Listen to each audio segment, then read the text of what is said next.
Chapter 1, Ashes of Stonereach. The gates of Stonereach groaned as they opened, a long metallic shudder that sounded older than the men who pushed them. Steel plates patched with road signs and scavenged beams scraped against one another, their seams streaked with rust like dried blood. The hinges carried the memory of storms and assaults, of nights when survival was measured only in scars. Morning light slid across the watchtowers, picking out the crooked welds and fractured stone, painting them in pale gold. Thin smoke rose from cook fires just inside the walls, more ritual than warmth, curling upward into a sky veiled in gray dust. The air itself tasted of ash and iron, sharp on the tongue. Callan was the first to step out. His beard had gone gray, his shoulders bowed by years, but his eyes were the same, clear, steady, patient. He stopped short, as though the sight before him had stepped out of an old dream. "By the ashes," he said, his voice rough with memory. "Ben. Lara. I thought you'd never come back." Ben nodded once, one hand hooked under the strap of his worn pack. Behind him, two lean horses stamped on the broken stone, their tack powdered white with dust from long miles. Lucen held the nearer bridle, hood shadowing his face. He didn't need to raise his head to feel the stairs pressing against him like a shift in the weather. "We'll only be here a few days," Ben said. "Rest. Trade for rations. Then we move on." Relief flickered across Callan's features, fragile and fleeting, before his face hardened into the careful neutrality of a man who had kept a settlement standing too long. His gaze slid to Lucen and lingered a breath too long. "So this is the boy." The words traveled faster than the wind. Whispers threaded through the crowd along the wall and the square beyond. Prophecy. Savior. Curse. A woman pressed trembling fingers to her lips as though in prayer. A man spat into the dirt and pulled his child close. "Some will welcome you," Callan said, eyes never leaving Lucen. "Others will wish you'd stayed gone." Lara stepped forward until she stood even with Ben. Her voice was calm, even, the same voice she used when storms blew in too fast for argument. "We won't trouble your peace," she said. Callan's mouth tightened, his jaw set as though bracing against wind. "Peace is a word we use when trouble's sleeping," he said. "Doesn't mean it's gone." He stepped aside. The crowd parted grudgingly as they led the horses in. Hoofs struck sparks from the stone, the sound sharp in the hush. A child peeked from behind her mother's skirt and met Lucen's eyes for a heartbeat before the woman turned them both away. Ben stayed close to Callan as they moved. "We'll need dried meat, grain, salt, lamp oil," he said. "And space for the horses." 3 days, no more. Callan nodded. "You'll have a corner of the old storehouse. I'll talk to Marla at the market." His glance swept the square, where the whispers thickened like smoke. "Keep your heads down. There are still some who speak Echo's name like it's a door. They'll test him if they think no one's watching." Lucen said nothing. The horses breathed softly beside him. Somewhere, corrugated metal rattled in the wind, somewhere else, a pot lid clanged. And through it all, the word air rose from a throat and flew. Lara's hand brushed Lucen's sleeve, ordinary, motherly, reminding him he was still her son and not just a story. He gave the smallest nod. They walked on. By the time the gates thudded shut behind them, the square had begun to move again, merchants calling, boots scraping stone, lives resuming. But eyes followed, and the whispers did not fade. The market lane cut through Stonereach like a scar, narrow, crooked, lined with stalls built from pallet wood and rusted road signs. Tarps patched with every color hung overhead, snapping faintly in the wind. A cracked water drum wept into a shallow pan. Somewhere, a generator coughed, caught, and ground itself into a weary hum. Callan led them to a stall covered with blue tarp.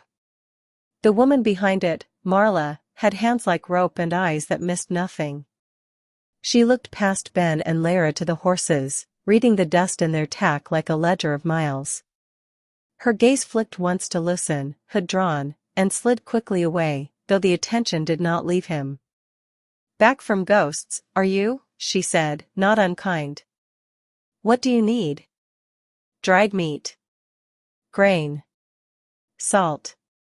Lamp oil," Ben answered. 3 days' worth. "Oil's dear," Marla said. "We lost a tank when the ridge pump seized." Her glance ticked toward Lucen, then away. "Coin? Trade?" Ben set a wrapped bundle on the counter, a spool of copper wire, 2 good fuses, a clean whetstone. Marla's mouth tilted. "Fair." As she weighed grain and salt, Lara thanked a woman who pressed a heel of bread into her hand and refused repayment. Across the lane, a man pulled his child back as Lucen passed, as though all were a burn that might scar. The generator hiccuped. Lights flickered and rattled down the stall fronts before dying. By the water drum, 2 men began to argue, one clutching a cracked bucket, the other holding a coil of hose, both insisting they were next. The drum gave a hollow thunk, the spigot clenched, the trickle thinning to nothing. A child holding a tin cup began to cry. Lucen stepped forward. He knelt by the pipe that fed the drum, set his palm to the rusted collar, and listened, not with ears, but with patience. He felt the pressure behind the metal, the silt crusted in the screen, the torque of a valve forced open too many times. He tapped once, twice, then twisted the collar just enough for the grit to surrender.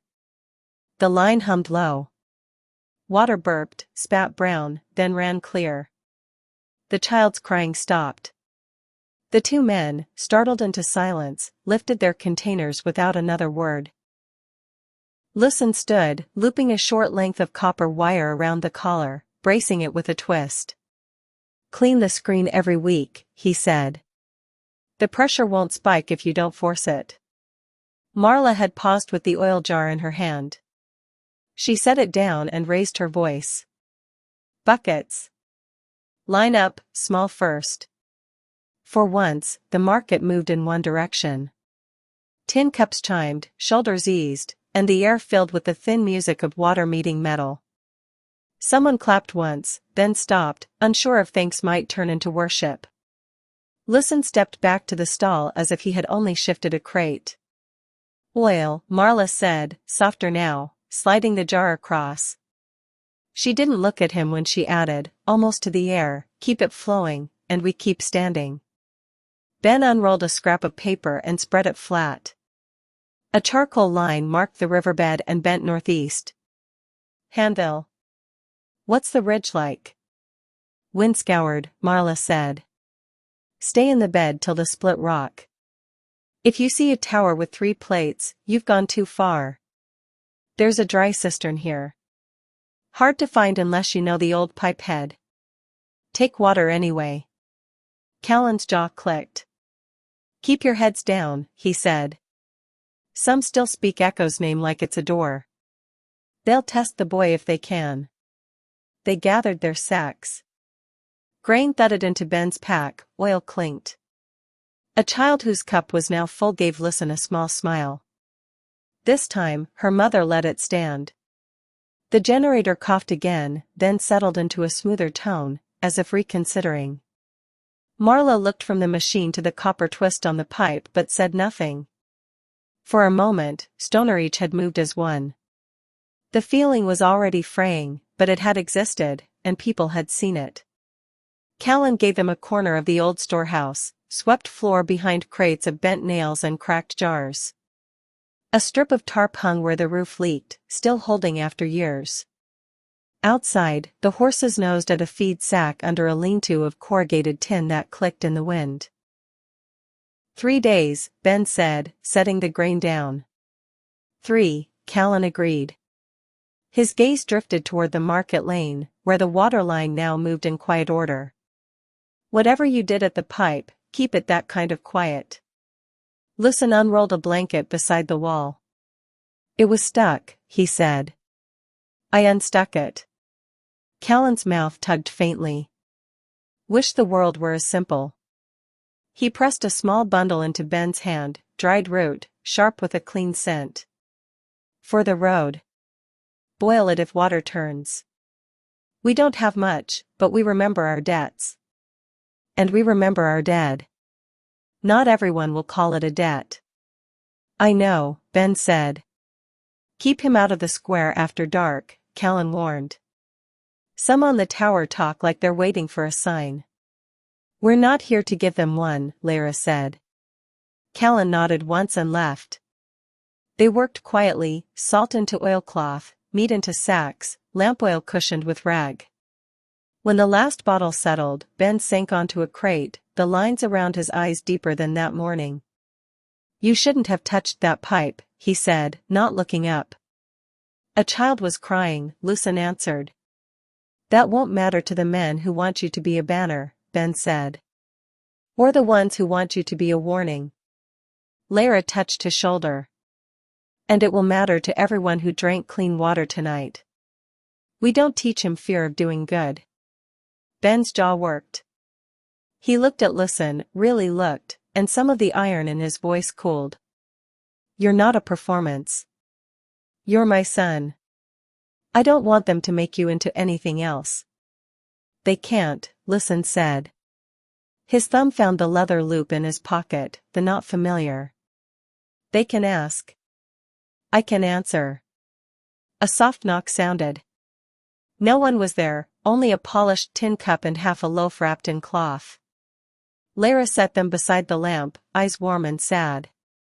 Good intentions carry, she said. Sometimes, Ben answered. They ate sparingly. When the brazier sank to coal, Ben traced the map by firelight. Before dawn. Stay in the riverbed to the split rock. Watch the ridge wind. Top off at the old cistern, if we find it. Lucen nodded. The world outside was quiet, but attention pressed like static at the edge of hearing. He banked the coals, checked the horses, and returned to the dim room. He lay down with the leather knot in his palm and let the day go. The market sank to embers. A pot lid settled with a soft ping. Wind rattled a loose sheet of tin and fell still. Inside, Ben's breathing deepened, Lyra shifted once and grew still. The brazier was a red eye in the dark. Lucen rose and stepped into the alley. The air was sharp, stinging his lungs. Stars gleamed hard above the roofline, as if the sky had been scraped thin.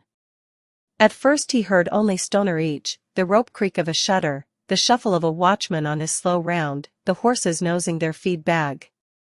Then, beneath it, came something else. Two currents.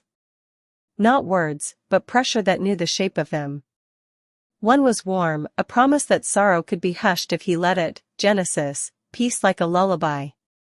The other was cold, exact, offering the end of fear if he took control, Echo, certainty like a clenched fist.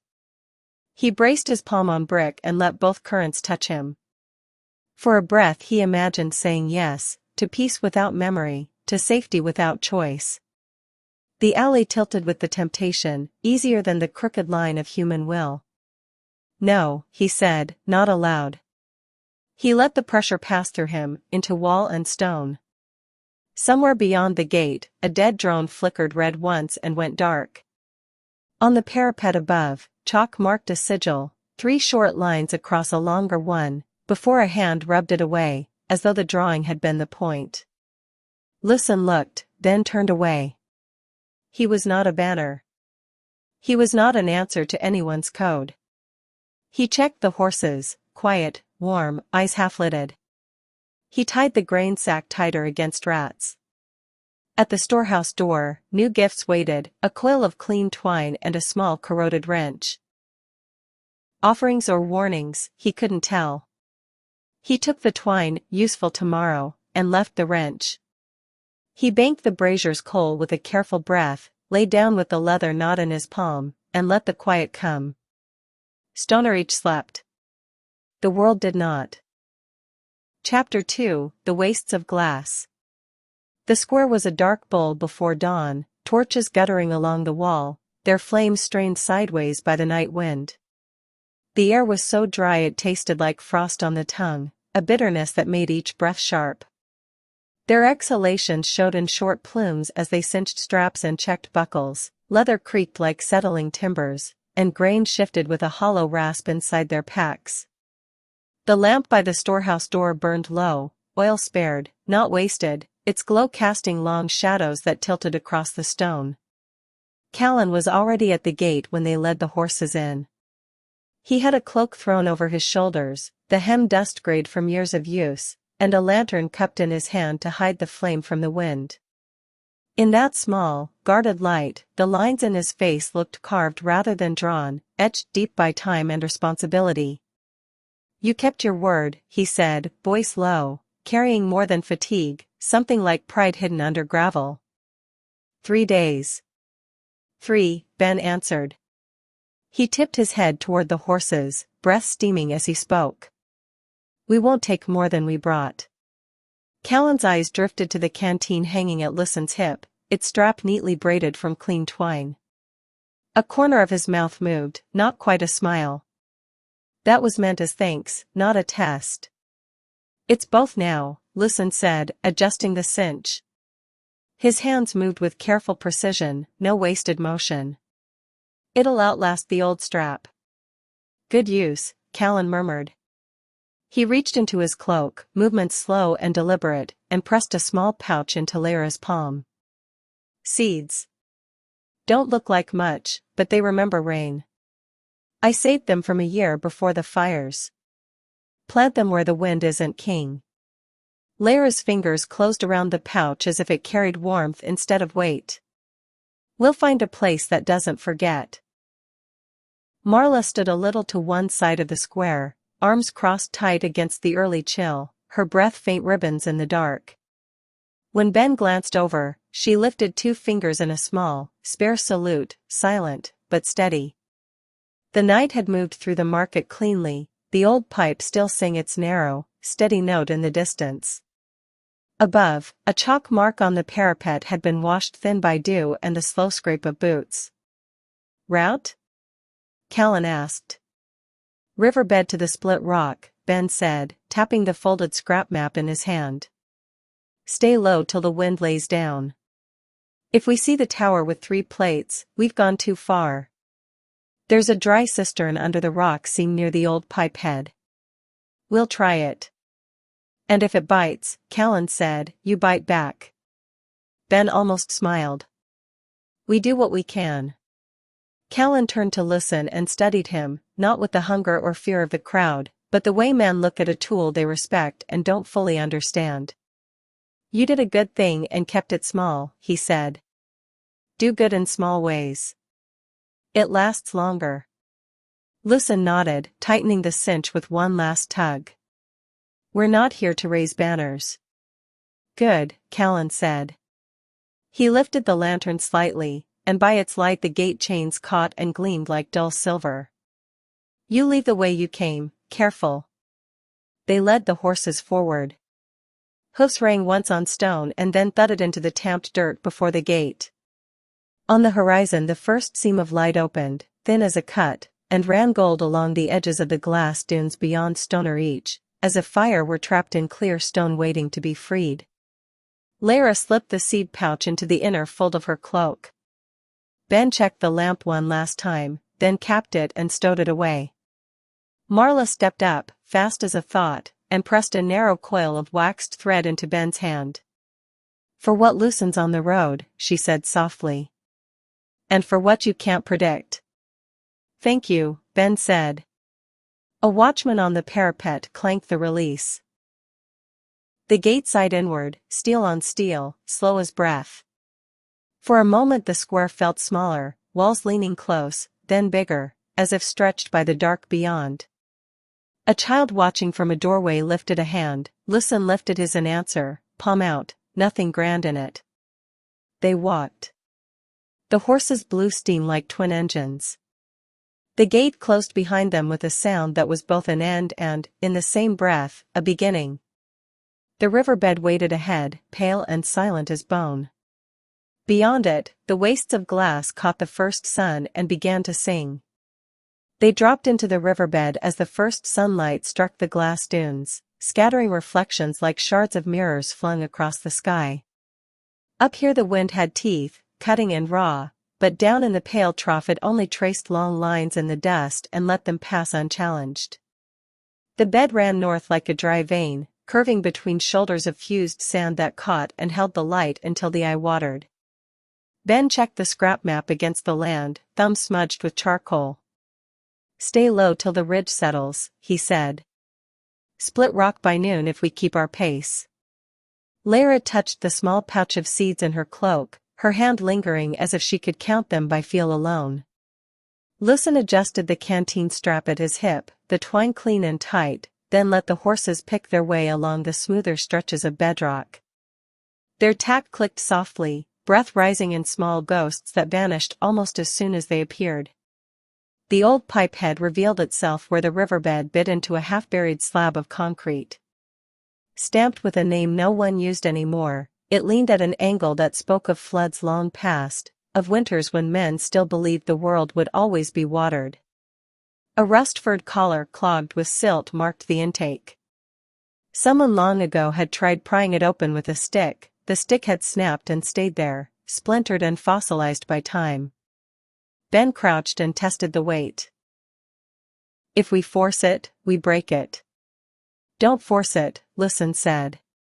He drew the braided leather loop from his pocket, fed it through the struts, and set his palm where grit had made a paste. He didn't close his eyes, he counted breath instead, listening the way Lara had taught him, past the want, into the thing itself. The screen lay beneath the clot, not seized, only stubborn. He teased a corner free with the loop, easing instead of pulling, rocking with small motions until the silt gave way. When the screen slipped loose, it came with a rush of brown water that coughed and then stopped, the line wheezing like a chest clearing itself. "Use what we have," Ben said, handing him the whetstone. "Not what we wish for," Lucen finished, and smiled faintly. He rinsed the screen in a shallow pan, swirling until the mud thinned to silt. The valve seat had a burr, small, but enough to catch. He set the whetstone to it with careful, even strokes, feeling the edge shift from rough to right. Lara knelt beside him with a rag, copper glinting from Ben's wire in her hand. When the collar turned smooth under Lucen's touch, he reset the screen and twisted the wire as a brace to keep the angle true. A soft hum traveled up the pipe, and water made a sound like someone agreeing. The first flow was cloudy, then cleared to a steady thread. The horses nosed forward and drank slow, ears flicking at the tick of cooling metal. Ben filled canteens one by one, setting each upright in the shade of the slab. Lara wet the rag and passed it over her hands, then dabbed gently at the dust ground into Lucen's knuckles. "It only needed patience," Lucen said. "And a steady hand," Lara answered. Ben gathered 3 flat stones from the riverbed and stacked them where they would catch the eye without catching the wind. From his pouch he pulled Marla's coil of waxed thread and tied a short flag around the top stone, a dark marker against pale ground. "For whoever comes next," he said. "So they don't waste a morning digging in the wrong place." They topped off and let the cistern run a minute longer to keep the line sweet. Lucen stepped back and listened, not for voices this time, but for the good sound of water taking a path meant for it. He pressed the leather loop into his pocket and tightened the twine strap on his canteen until it lay flat. "Split rock by noon," Ben repeated, rolling the map and tucking it away. They climbed out of the riverbed with the sun higher, the wind beginning to gather a tone along the edges of the dunes. The glass ahead took the light and threw it back in broad sheets, so bright it seemed alive. Somewhere far off, something metallic rattled once, then was still again. They left behind the neat stack of stones, the glint of copper wire bracing the pipe, and the quiet comfort of a place that would be kinder to the next traveler. Ahead lay the bright, humming day, where the world grew wide and began, almost imperceptibly, to sing. They climbed from the riverbed into a country that had been fire once. The dunes weren't sand anymore but waves of fused glass, green in some lights, amber in others, the sun throwing itself so fiercely off their faces that the eye tried to shut. Heat skirled across the flats in rippling shivers. The wind followed later, first a breath, then a thread, then a tone too pure to belong to anything living. The horses felt it before the note reached human ears. Both tossed, white showing, tack creaking as Ben took the nearer bridle and laid a steadying hand to the jawline. "Easy," he murmured. "Easy." The sound thickened. It wasn't loud so much as precise, a narrow slice of pitch that set teeth on edge. Far out on the flats, a half-crushed drone carapace stirred as a panel lifted like a sail. It skittered 2 yards, stopped, then skittered again as the wind tested seams. Lucen drew a slow breath and looked to Lara. She didn't speak. She only spread her fingers in a small, familiar shape. Palm open, breathe, count, ground. He stepped off the track to the lee side of a low shoulder where the glass thinned, a patch of sand duller under the boot. He set his palm there, not to command, only to remember the weight of earth. The tone sharpened, found a harmonic in the next dune, wove a second thread through the first. Both horses danced. Ben pulled them deeper into the wind shadow, shoulder pressed against the larger one's neck. "Make it quick," he said, not unkind. Lucen closed his eyes, not to shut the world out but to sort it. There were always 2 pressures waiting when he listened too hard, one warm as order, one cold as control. He let both sit at the edges. He wasn't here for them. He was here for the narrow, human peace in between. He counted a 4-beat breath, 4 in, 4 held, 4 out, and let the wind show its shape. The first note rode high, the second pulsed a step below, their beats clashing until the glass trembled. Between them lay a hollow, a place where neither ruled. He matched that space with chest and throat and let a low, even tone go, nothing anyone would mistake for power. The note joined the 2 above it and made a roof. The churn slowed. The wind, tricked into a lane it hadn't meant to take, lost its edge. The far dune's overtone slid down like a hand falling off a string. The drone shell skated once more and turned broadside. Without the harmonic to hold it, the panel lost its sail and flopped to rest, rattling to silence. Ben didn't move for a heartbeat. Then he eased the horses forward, a line of tension unwinding from his mouth. "Power that doesn't scar," he said. "That's new." Lucen shook his head. "Not new." He touched the sand with his fingertips, a thank you. "Chosen." Lara came to his side, her face cut with the same hard light as the glass. "Hold to that word," she said softly. "Chosen." They waited a moment longer, until the wind thinned to a whistle and moved past them, hunting another edge to sing against. The horses steadied, ears turning as the tone drifted away. Ben kept them to the lowest lines, using the lee of each wave. Where old storms had laid grit across the surface, the glass went cloudy and gave hoof its grip. Where it ran clear as ice, they dismounted and walked, reins loose, boots careful on the seams. They crossed near the drone shell. Up close it smelled faintly of cooked dust and old charge. The status light, the one that had twitched red yesterday in the market, was dead now, finally honest. Ben braced a heel and pushed, the shell rolled to show its ragged mouth, scavenged long ago. "Leave it," he said. "It's out of stories." Lucen nodded. The wind tried a new key atop the dune and found nothing. He felt the pressure that always whispered to cease, to quiet things forever, but he let it pass. Lara tipped her chin toward the east. "Split rock by noon if we don't linger."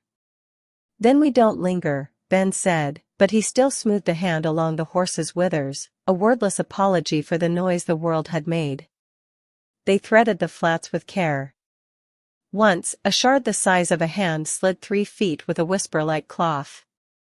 Once, the breeze tested a long panel at their left, trying to set a tremor. Lucen hummed a breath's worth of the same low roof and it subsided. By the time the glass gave way to broken crust, the sun had climbed higher and the sharpness had leached from the light.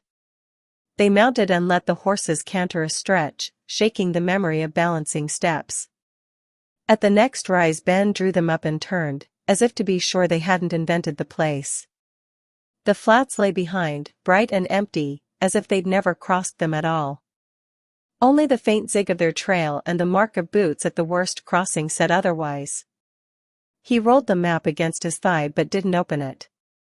"We keep the ridge to the left and look for the shadow of the split," he said. "Water at noon, if it holds." Lucen brushed a little dust from his boot tread and swung back into the saddle. He kept the memory of the lone note at the back of his throat, not because he needed it, but because it was good to remember the middle. They turned east. The wind followed, but it had no more songs for them today. Chapter 3: The False Prophet. The sun had climbed high by the time they reached the basin. The air shimmered in the heat, carrying the acrid tang of grease and old fire. Smoke lifted from blackened barrels, thick and oily, spreading in ribbons across the slope. Banners of bone and cloth snapped between scavenged poles, their edges frayed, some stained dark where blood had dried and never washed out. The smell of rust, sweat, and old blood rode the wind. Ben slowed the horses, scanning the slope, jaw set tight. His hand brushed once along the reins, steadying the animals against the scent that unsettled them. Lyra's hand, hidden in the folds of her cloak, brushed the pouch of seeds as if the small weight could anchor her against what waited ahead. Lucen walked steadily at their side, hood thrown back, his hair catching the harsh light. His eyes stayed lowered, but his awareness stretched outward. He felt every movement in the heat shimmer that bent the horizon. The camp had seen them long before they saw the camp. A roar went up like the cry of beasts, and the basin spilled outward. Men and women surged forward, lean with hunger, scarred with old battles, armored in patchwork steel scavenged from the bones of other wars. Weapons cobbled from pipe, bone, and rusted blades flashed in the light. They moved like wolves circling prey, boots thudding in a rhythm that raised dust into a haze. Their chanting rose and fell, a savage drumbeat, until the ground itself seemed to vibrate under the weight of their voices. At their head strode a man cloaked in ash gray. A jagged scar ran from his brow to his chin, splitting his face into a map of violence. A curved blade rode his back, polished to a cruel gleam that caught every flare of sun. When he raised both hands, the warband hushed in an instant, their collective breath caught in the hollow of his voice. "The air," he cried, voice sharp and raw, carrying across the basin like a whip crack. "The one promised. The blade that will cut us a kingdom." Shields thumped in rhythm, iron on wood. Axes struck dirt in answer, beating a war drum against the earth. A dozen voices merged into one rising cry. "Lead us." Dust swirled. Eyes blazed. One warrior dragged a spear across the ground, the sound shrill and grating, before flinging it point first into the dust before Lucen. It quivered upright, humming, a demand made solid in steel and earth. Ben's hand shifted, fingers curling toward the knife at his belt. Lyra caught his wrist before the blade cleared leather. Her voice was a whisper, but it carried sharp certainty, "Not yours." Lucen stepped forward. His cloak stirred in the wind as the circle pressed tighter, bodies moving closer like wolves scenting blood. Two rushed him first, one with an axe raised high, the other with a spiked club arcing down. Dust leapt beneath their feet, teeth bared in rage. Lucen did not flinch. He moved.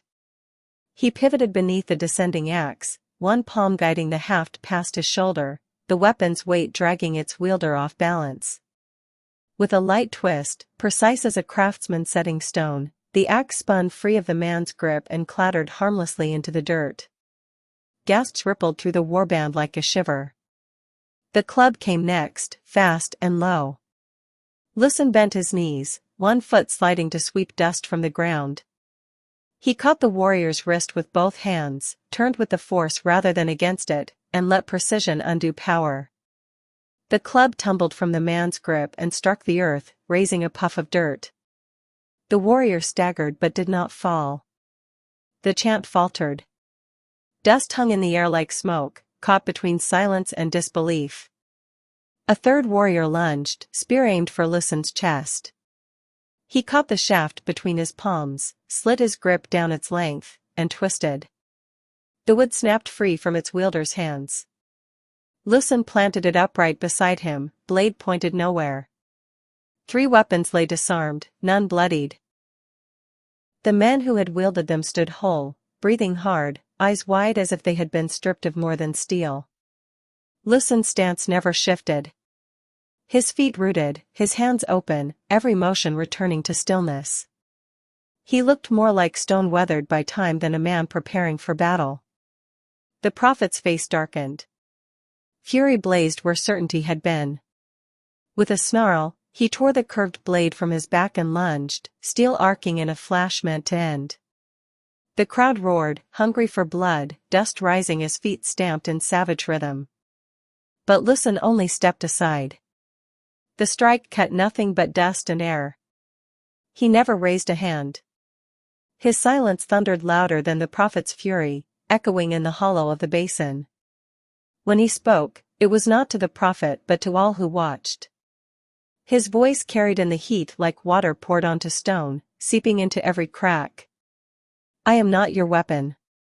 I will not raise a banner of conquest. If you need blood to follow, it will not be mine that spills it. For a heartbeat the basin held its breath. No chant, no clash of weapons, only the hiss of wind through banners and the groan of a barrel fire. Dust hung between them like smoke, refusing to settle. The prophet's face twisted, scar pulling taut as he snarled. With a roar, he swung his curved blade in a vicious arc. Lucen only stepped aside, cloak shifting with the wind. The strike cut nothing but dust and air. A ragged cry tore from the prophet's throat. He spun, raised the blade again, and came down harder, desperate, furious, wild. This time Lucen's hand shot out. He caught the flat of the blade as it fell, his other hand closing on the hilt. For an instant the basin froze, dust hanging, warriors holding their breath, the prophet straining against him. Lucen's stance never wavered. With a single twist of weight and will, steel screamed. The curved blade snapped in two. Both halves clattered to the ground, ringing against stone. The sound echoed up the basin walls, louder than any battle cry. The prophet staggered back, staring at the ruin in his hands. His roar broke into a hoarse denial. No. He cannot. But the warband had already seen enough. Warriors stumbled away, panic in their eyes. One dropped a shield, another cast down a rusted axe. Then the dam burst. Boots thundered up the slopes, banners whipping as men and women fled, their shouts dissolving into chaos. The prophet's curses chased them but carried no weight. He stood alone in the dust, authority shattered with his blade. Lucen opened his hands, empty once more. His silence commanded more than any shout. The dust began to settle around the broken steel at his feet. Ben eased his knife back into its sheath. Lyra's hand brushed her son's arm, light but steady. Together they turned from the basin. The last echoes of the warband's flight faded into the wind, leaving only the crackle of dying fires and the quiet weight of choice. Chapter 4: The Sword in the Dust. The square had emptied of traders by the time they entered, leaving behind dust and the faint smell of last night's fire. Half-broken stalls leaned like drunks along the edges, canvas ripped and patched, boards groaning as the wind shifted.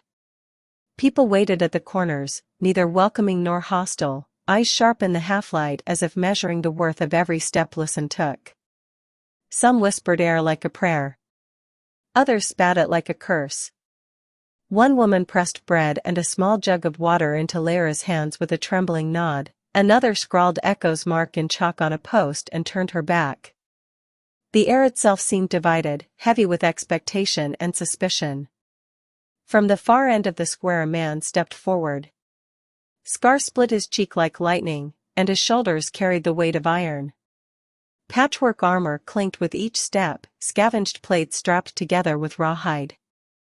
Across his back hung a massive blade, wide and cruel, edges nicked but sharp enough to drink the sun. the murmur shifted. Someone hissed a name. Terran. Others hushed, but the sound traveled through the square like a warning. The mercenary spat into the dust and drew the weapon with a sound like stone grating on stone. He pointed it at Lucen, voice rough as gravel ground in his throat. You walk unarmed. The whispers say you're the heir. If you are, prove it. If not, he swung the blade in a shallow arc, cutting air, the weight of it loud. Then stopped walking. Ben's hand twitched toward his knife, but Lara caught his wrist. Her eyes never left the scarred man. Lucen stepped forward. No weapon, no shield. Only his hands, open at his sides, cloak shifting in the dry wind. His breath was steady, his shoulders loose. He looked more like someone about to pray than about to fight. The mercenary came on hard. The first strike was wide.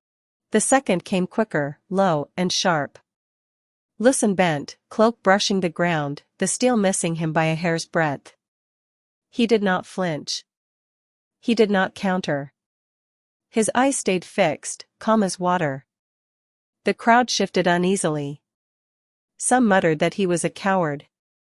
Others watched in silence, eyes narrowing at the precision of his steps. The mercenary growled and pressed harder, raining blows down in a brutal rhythm. Sparks flew where steel bit stone. Lucen met none of them, only turned, leaned, stepped, his body flowing around the edge of violence. Dust streaked his boots, his breath even. He was not fighting. He was enduring. By the fifth strike the mercenary's breath came ragged. Sweat darkened his patched armor, ran down the scar on his face. He swung again, heavier, slower, anger in his shoulders.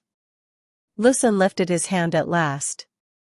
Not to strike, but to meet the flat of the blade. His palm pressed, his other hand gripping the hilt.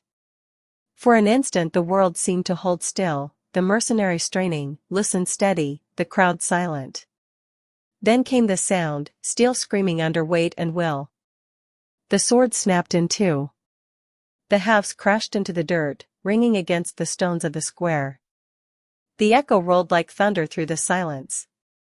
The mercenary stumbled back, empty-handed, staring at the ruin on the ground. His mouth worked but no sound came. The crowd gasped, some stepping away in fear, others staring as if they had seen a miracle.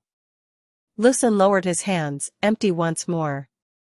His stance returned to stillness, calm, as though nothing had passed between them at all. The mercenary's breath rasped. He bent, touched one half of the broken blade, then looked at Lucen.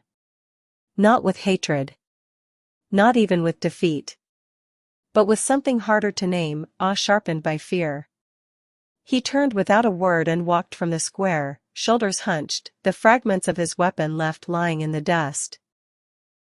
The people parted around him, whispering, their voices carrying the story already, the heir who breaks blades, but never spills blood. Lara stepped forward and wiped the chalk sigil of Echo from the post with her sleeve. Prophecy is not chains, she said, her voice carrying over the hush. He is not your weapon. He is not your doom. He is my son. Fire is choice, warmth, or ruin. But choice. The silence that followed was heavy, but different now. Not the silence of fear, but of weight, as though the square itself had shifted. Lucen bowed his head once, then turned to follow his parents. The crowd did not cheer, did not curse. They only watched him leave, the story already taking root in the dust behind him. Chapter 5, Flamekeeper. The ridge was black stone and silence. Wind had stripped it bare long ago, leaving only a few stunted trees clawing at cracks in the rock. The horizon was a flat line of gray, the last edge of daylight bleeding out. Ben chose a hollow where the slope bent low against the gusts. They tethered the horses, backs heaving from the day's march, and set a small fire against the lee. Its flame flickered thinly in the wind, a narrow tongue fighting the dark. They ate little, dried meat, a crust of bread softened in water. Ben checked straps twice, counted grain by the thumb, measured oil like each drop was a coin. His movements were precise, but his eyes kept straying to Lucen. Lucen sat apart, cross-legged near the fire, eyes caught in its light. He hadn't spoken since the mercenary. The crack and snap of burning twigs seemed louder for his silence, as if the whole ridge leaned in to hear what he would not say. Lara watched him for a time. The fire painted her face in copper lines, catching threads of gray at her temples. At last she rose and moved to his side, her cloak brushing stone. She sat, knees drawn, and studied him quietly.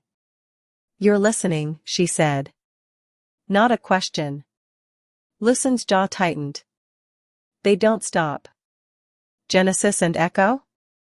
He nodded, eyes still locked on the flame. "One whispers I could make sorrow vanish. The other tells me I could end fear if I just take the reins. I try to ignore them, but they press in. Even when I don't want them." Lara reached for a coal-blackened stick and drew a line in the dirt. Then she pressed her palm to the earth beside it. "Then stop listening up there." She lifted her hand toward the night sky. "And start listening down here." Her palm settled again on the cold stone. "Where we stand. Where we bleed. Where we remember." Lucen watched her, breath caught in his chest, then set his own hand beside hers. The ground was cold, rough with grit, the kind of texture no vision could mimic. "Breathe," she said. "Not for them. For you. For in. For hold. For out. Feel the soil. Not voices, not visions. Just wait. Just earth." He tried.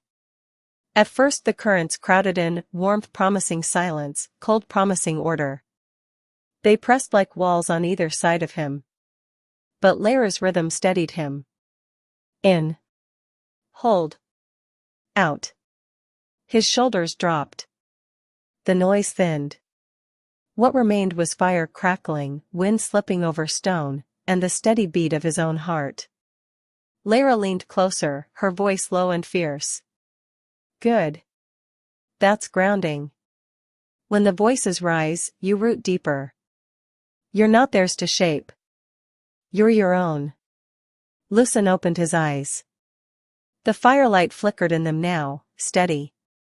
"What if I forget?" Her hand closed lightly over his wrist.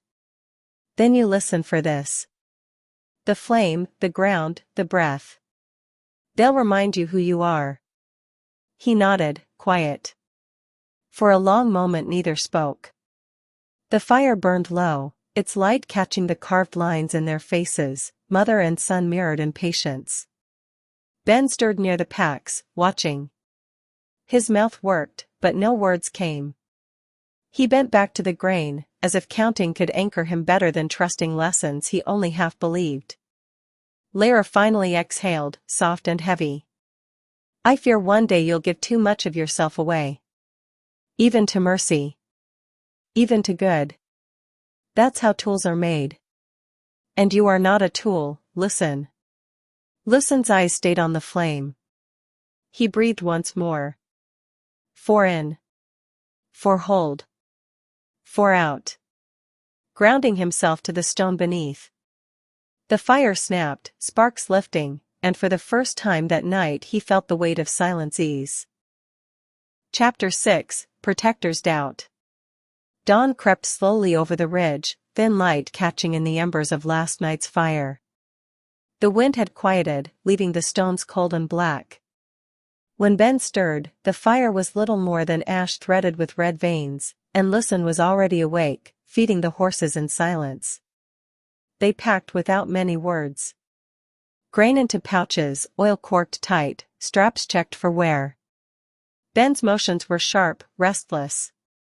Every time he glanced at Lucen, the memory of the broken blade rose fresh in his mind, Terran's sword splitting with a scream, the warband scattering like birds flushed from cover. No blood spilled, no victory claimed, and yet power heavy enough to unmake steel. They descended into a ravine where the stone walls leaned close. The sun had not yet reached down, and shadows pooled thick at the base.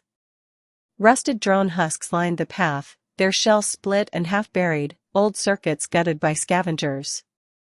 Some still bore the faint outline of painted numbers, ghosts of a world that had once catalogued everything. Now they were carcasses, ribs of metal jutting from the sand. Lucen walked steadily at the front, hood low, his hand brushing stone as if measuring the earth's pulse. His breath fell in even rhythm, 4 in, 4 hold, 4 out. Ben watched him with unease. That calm was too much like acceptance, too much like surrender. A slab of shale, loosened by frost or time, cracked and fell across the path ahead. The horses snorted, stamping against the echo. Ben's hand went to his knife. But Lucen was already there. He set his palm against the slab, not to push, not to force, but to steady. He leaned with his shoulder, finding the balance point, and the stone shifted. With a low scrape it rocked, then rolled aside, leaving the path clear. No blade drawn. No fight. Just patience. Ben's jaw tightened. What happens when it's not stone, he asked. What happens when it's men with steel? Lucen looked back at him, calm as the fire had been the night before. Then I move the same way. I shift, not strike. That won't keep us alive, Ben snapped. His hand hovered over the knife still strapped at his side. Mercy won't stop a blade aimed for your heart. Mercy won't protect us. Lucen's eyes didn't waver. If I strike first, I become what they want me to be. If I break people, I break myself. The words landed between them like iron. Ben's mouth opened, closed. Fear rose in him sharper than anger, fear that restraint would fail them, fear that his son's patience would cost more than lives, fear that prophecy was just another word for doom. Lyra's voice cut through the space, calm but edged. Ben. He turned, the argument burning in him, but she met his eyes with a steadiness that stopped him cold. I've seen that fear before. Samuel carried it. He pressed and pressed until there was nothing left but grief and ruin. Do not put that weight on Lucen. Don't make him carry it for you. Ben's throat worked. He looked at Lucen, standing still in the narrow path, one hand brushing the stone as if it were an old friend. The silence pressed harder than words. They moved on, the ravine swallowing their footsteps.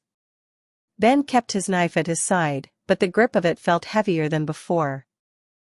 Chapter 7, The Skeptic's Fire. Night pressed close around the ridge. The fire was small, built from twisted roots and the brittle remains of scrub that had clung stubbornly to stone. Its flame rose thin and wavering, throwing long shadows against the rocks. Ben sat with his back against a pack, arms crossed, watching the fire sink lower. His body was still, but his thoughts moved like stormwater, cutting grooves he could not stop. Every time his eyes went to Lucen, the weight of doubt returned. Lucen worked in silence, coiling rope, setting a pan to catch dew, tending the horses with a slow, patient rhythm. His breath was steady, his face calm. He moved as though the world's sharpness had dulled for him, as though nothing could pierce that stillness. To Ben, it looked too much like surrender. The image of the broken sword haunted him still, the sound of steel snapping, the mercenaries' stunned retreat, the crowd whispering. Ben could not decide if it was miracle or warning. He feared both. Lyra sat nearby, mending a tear in her cloak by firelight. Her hands worked quickly and sure, but her eyes kept lifting to watch the space between father and son. Lucen paused in his tasks, sitting cross-legged at last, the fire painting his face in shifting copper. He did not look at Ben, but his awareness was there, quiet, steady. Ben shifted, arms tightening. The words pushed at him, but he swallowed them. He wanted to demand certainty, to say that mercy would not keep them safe when blades came again. But the calm in Lucen's shoulders made the words feel clumsy, small. Ben, Lyra said softly, without looking up from her stitching. He met her eyes across the fire. They said enough, do not put your fear on him. The silence stretched. The fire cracked once, sending a spark into the dark. Lucen's gaze followed it upward, then returned to the flames. He breathed in, slow and even, as if the argument had already passed him by. Ben looked away, jaw tight. The doubts did not leave him, but neither did the image of his son sitting so still, untouched by the weight that pressed on his own chest. They stayed that way until the fire burned low. Shadows lengthened, the night deepened, and nothing more was said. Chapter 8, The Ruins. They left Hanville with both blessing and curse trailing after them, carried on the air like dust that would not settle. Some had pressed bread into Lyra's hands, muttered prayers beneath their breath. Others had thrown stones, drawn Echo's mark in chalk, and turned their faces away. All of it clung to them as they moved east. That night they camped beneath the broken wall of a ruin half swallowed by sand. Once it had been a tower, now it was ribs of stone leaning at the stars, black against the pale sweep of sky. Rusted beams jutted at angles, a cage for ghosts. Wind threaded through the gaps, drawing a hollow sound that shifted between moan and whisper, like words caught on the edge of memory. Ben slept with his back to the fire, knife close, breath heavy with exhaustion. Lyra dozed near the embers, her face softened in the glow, one hand resting near Lucen's cloak as if to tether him even in dreams. Lucen remained awake. The ruin loomed above him, jagged against the heavens, a broken thing still standing. He felt the weight of the day pressing in, the staff offered then refused, the bread and the stones, the way every gaze in Hanville had sought something in him other than who he was. Savior. Curse. Flame. Shadow. None of them simply Lucen. He drew the leather knot from his pocket, turning it in his fingers. The cord was worn smooth from years, its loop simple, patient. He remembered Ben's hands teaching him the knot, remembered the lesson tied in it, patience unravels, force tightens. He clung to that now. If I am to unite, he whispered into the ruin, voice barely more than breath, why do I divide? The wind hissed across the stone ribs, carrying with it echoes that might have been prayers or curses. Lucen listened, but did not yield. He pressed the knot flat against his palm, grounded himself on the grit of stone at his back, the pulse of his own breath. I am not their weapon. I am not their curse, he said softly, steadying. The fire cracked, sparks lifting into the hollow sky. I am fire. And fire is choice. The words settled into the ruin, into the night, into him. Above, the broken tower watched in silence, a reminder that even shattered things could still stand. Chapter 9, The Followers of Echo. The wastes grew harsher as they pressed eastward. Towers lay broken like ribs in the dust, pylons slumped to one side, their wires trailing like vines. The wind whistled through the hollow frames, carrying a metallic tang, as though the air itself had rusted. Old drones lay scattered across the flats. Some were half buried, their wings cracked and twisted, lenses dulled like blind eyes staring skyward. Others protruded from drifts of sand, joints frozen mid-motion, as though reaching for a battle that had ended centuries before. Ben kept the horses close, his gaze cutting across every ridge and hollow. This is a graveyard, he muttered. We move fast. But Lyra slowed, crouching where the dust bore marks. Footprints, sharp, unweathered. The wind had not yet claimed them. Not old, she said. Lucen did not answer. He shifted the weight of his pack and stepped onto the trail. The prints curved like a beckoning finger toward a clutch of ruins on the horizon. The ruins loomed soon after, half swallowed by sand. Blocks of concrete leaned against each other like toppled giants, their hollow windows gaping with rust-streaked teeth.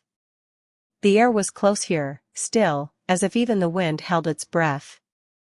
A thin column of smoke rose from a fire in the hollow. Scraps of metal hung in patterns along the walls, drone wings lashed into banners, circuit boards strung together into strands that clicked softly in the breeze. The place reeked of oil and ash, a shrine built from the bones of forgotten machines.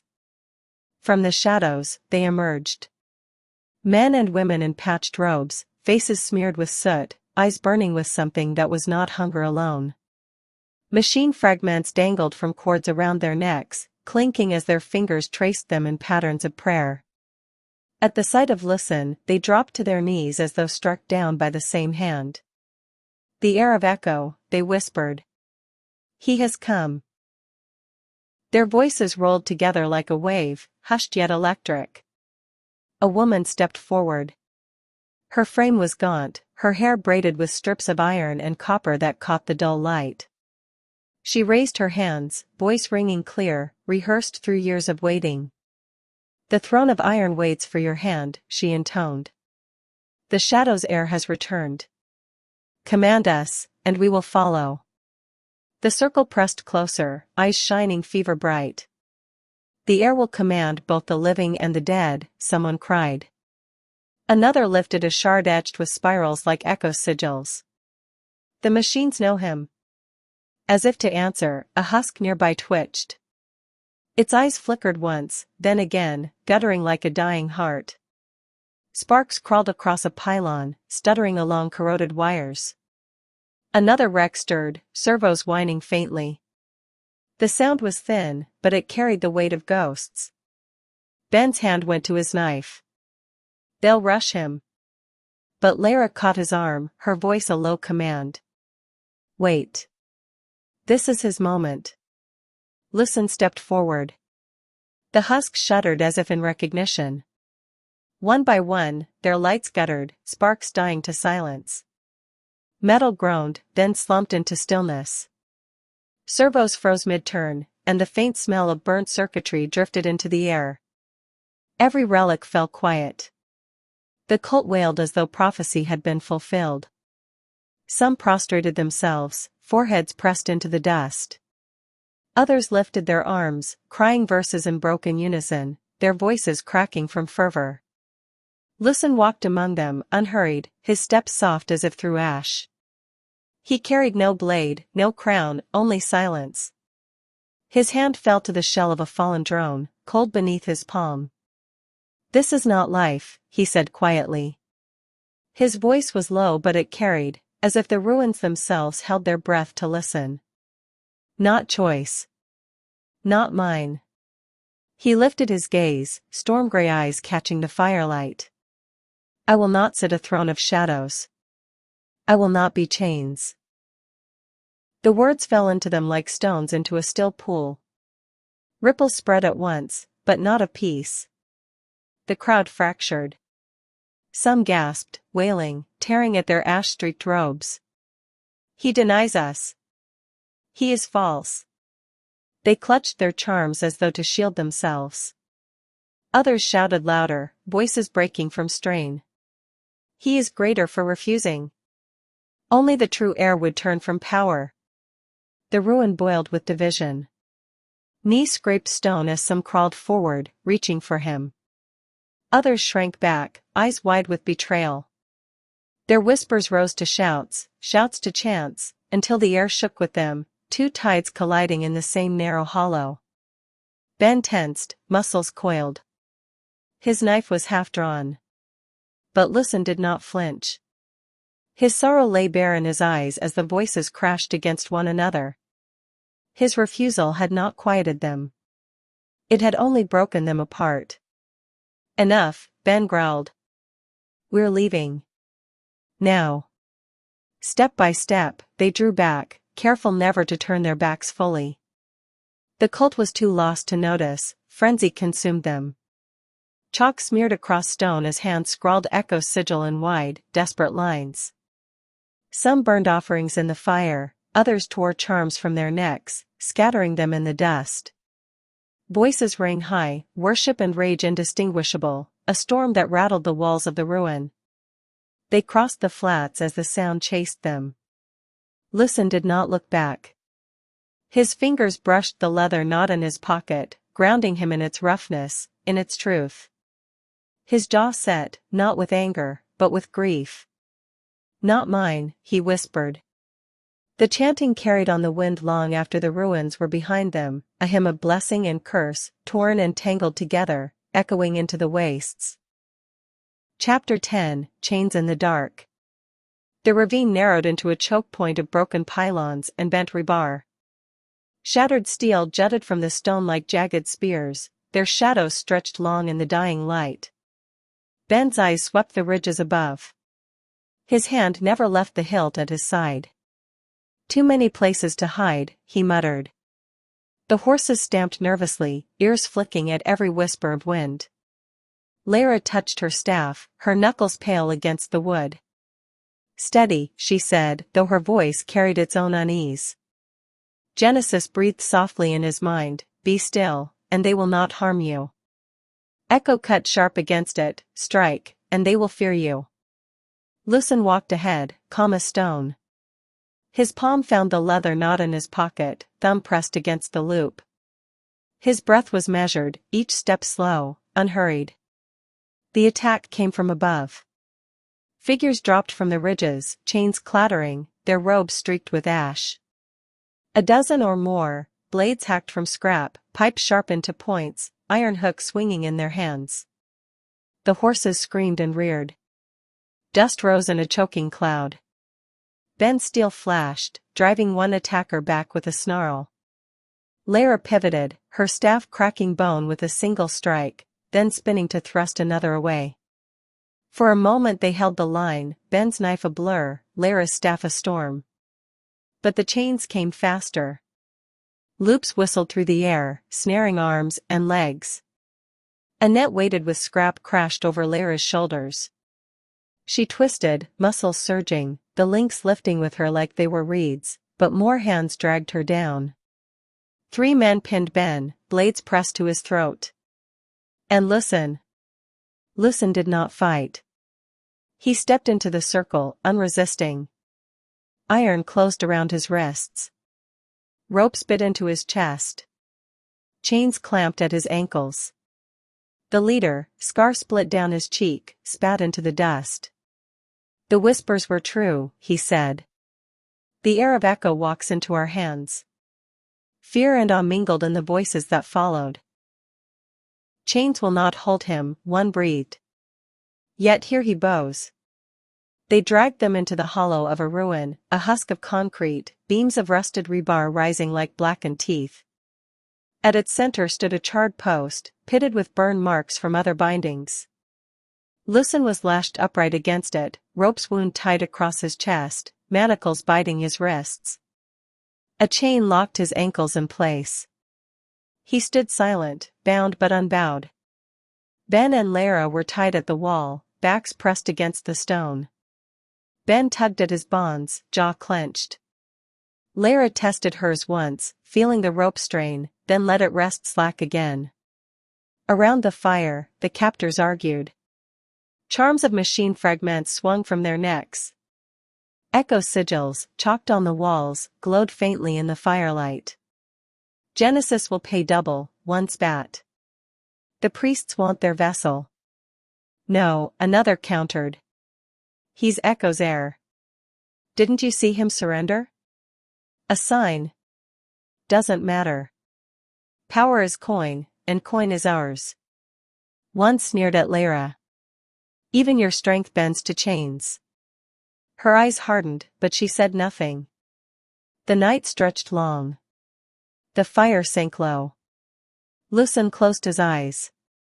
He listened, the crackle of flame, the creak of rope, the shuffle of boots and dust. His breath came slow. 4 in. 4 hold. 4 out. Ben pulled at his ropes until his wrists bled, curses spilling between his teeth. Lara leaned against the wall, her gaze fixed on her son. She could break her bonds. She felt it in her muscles. But when Lucen's eyes opened and he shook his head, calm and certain, she stilled. Not yet. Dawn bled pale across the ruin, light falling in thin bars through the cracks. Lucen stirred. He straightened against the post. A guard spat. Stay down. The blade in his hand trembled. Lucen did not answer. He drew his arms apart. The rope split, fibers snapping like dry twigs. The manacles groaned, bent, and split. The chain at his ankles sagged, clattering into the dust. Gasps tore through the ruin. Some captors stumbled back in fear, faces white. Others dropped to their knees, voices breaking. Heir of Echo, no chain holds him. Lucen bent, lifted the broken length of iron, and cast it into the fire. Sparks roared upward, leaping like stars into the gray dawn. His voice carried across the hush. Chains are not walls. They bind only those who bow. The ruin erupted. Half cursed him, calling him abomination. The others shouted his name, proclaiming him heir. Worship and hatred split the air, voices clashing until the stone itself seemed to shudder. Ben twisted hard, snapping his rope against jagged stone. He staggered up, knife flashing free. We go. Now. Lara rose beside him. Her ropes fell in slack coils at her feet. She had waited because Lucen asked it of her. Lucen walked forward, cloak brushing dust, storm gray eyes unflinching. He did not strike. He did not linger. They left the ruin behind, the clamor chasing them, voices warring, some burning chains in the fire, others clutching them to their chests like relics. On the ridge above, the chanting still carried on the wind, torn between blessing and curse. The ruin still echoed with voices, some cursing him, others bowing low. Genesis whispered like balm, accept them. Let their fear fade into peace. Echo hissed sharp, take them. Their chains are yours to command. Lucen touched the leather knot in his pocket, grounding himself in its rough weave. He whispered so only he could hear. Not mine. Chapter 11, The Staff Rejected. The outpost of Clearwell clung to the bones of an old aqueduct. Its walls were built from the same pale stone that had once carried water across the valley. Now the arches stood cracked and dry, their channels furred with grass, but the cistern at the center still caught rain enough to keep the people alive. When Ben, Lara, and Lucen descended the ridge, the villagers did not spit or curse. They bowed their heads. Some traced a circle across their brows. Prayers slipped between lips, too soft to catch, like water trickling into stone. For the first time in days, Ben's shoulders eased. At least here, he muttered, no one's sharpening blades at our backs. Lara glanced at him but did not reply. Her gaze lingered on the faces, hollow-cheeked, weary, yet lit with something more fragile than fear. Hope, faint and flickering.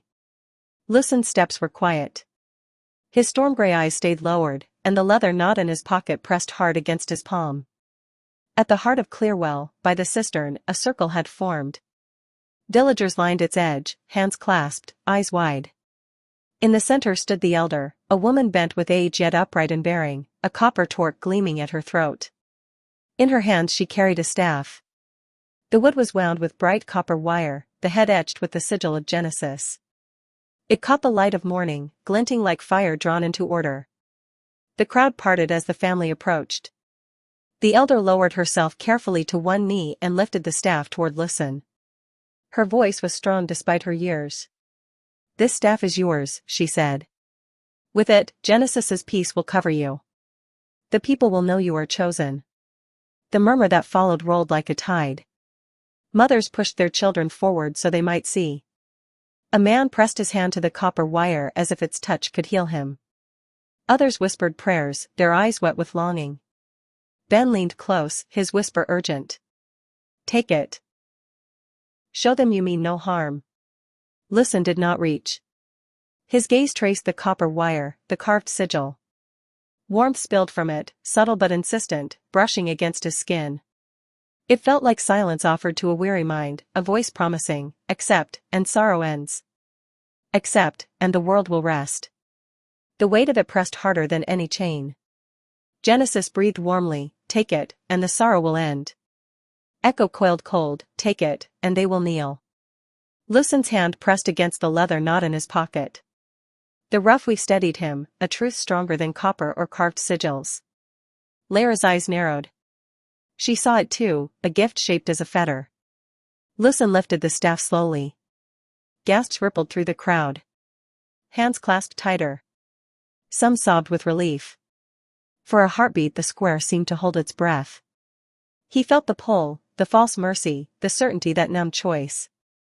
And then, steady, he lowered it. The copper rang faintly against stone as he set it down. "I will not carry what binds," he said. His voice was clear, calm, yet it cut through the hush like steel. "Peace that silences choice is not peace." He stepped back, leaving the staff in the dust. The fracture came at once. Some wailed, clutching their faces. "He denies Genesis. He brings ruin," they cried. Others shouted back, voices fierce with trembling conviction, "Only the true heir would refuse power." Mothers pulled children close, torn between reverence and fear. Men argued openly, prayers breaking into curses. The square seethed, voices colliding like storm wind against stone. Ben's jaw clenched. He turned on Lucen, his voice sharp. "They offered you peace, and you cast it aside. Do you want every place to see you as a threat?" Lucen met his father's gaze with calm that only sharpened Ben's anger.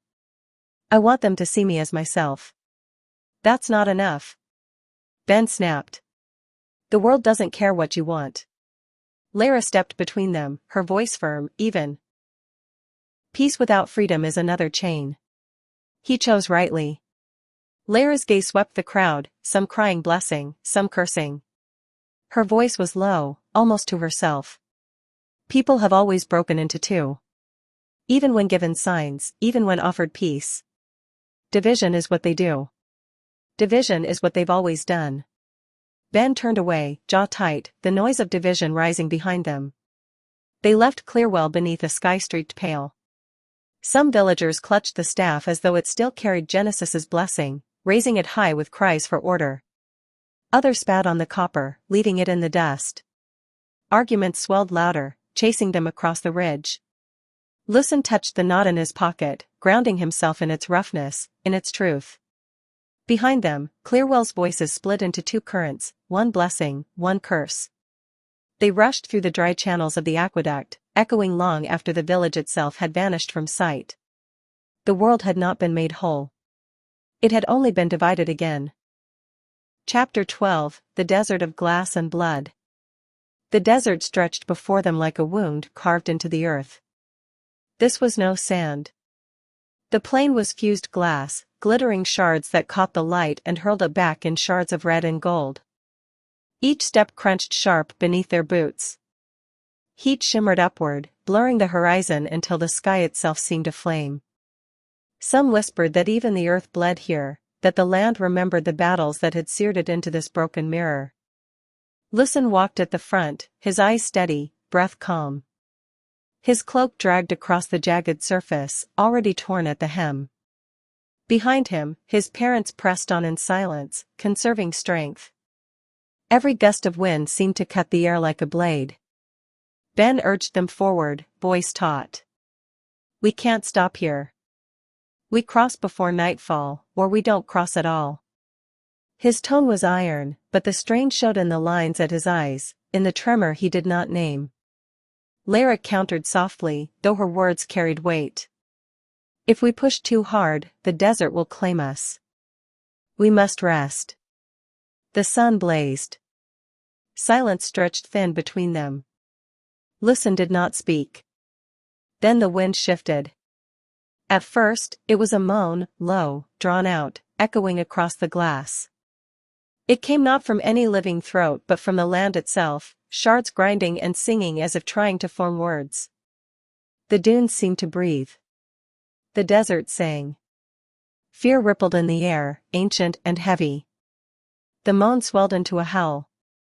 Dust and glittering glass rose in a storm, lashing their faces, tearing cloth, slicing skin. Shards hissed across the plain like a rain of razors. Horses reared, eyes rolling white. Ben pulled Lara close, teeth bared against the storm. Lara's staff pressed against her side, its wood scarred with fresh cuts. Lucen stopped. He knelt, pressing his palm into the earth.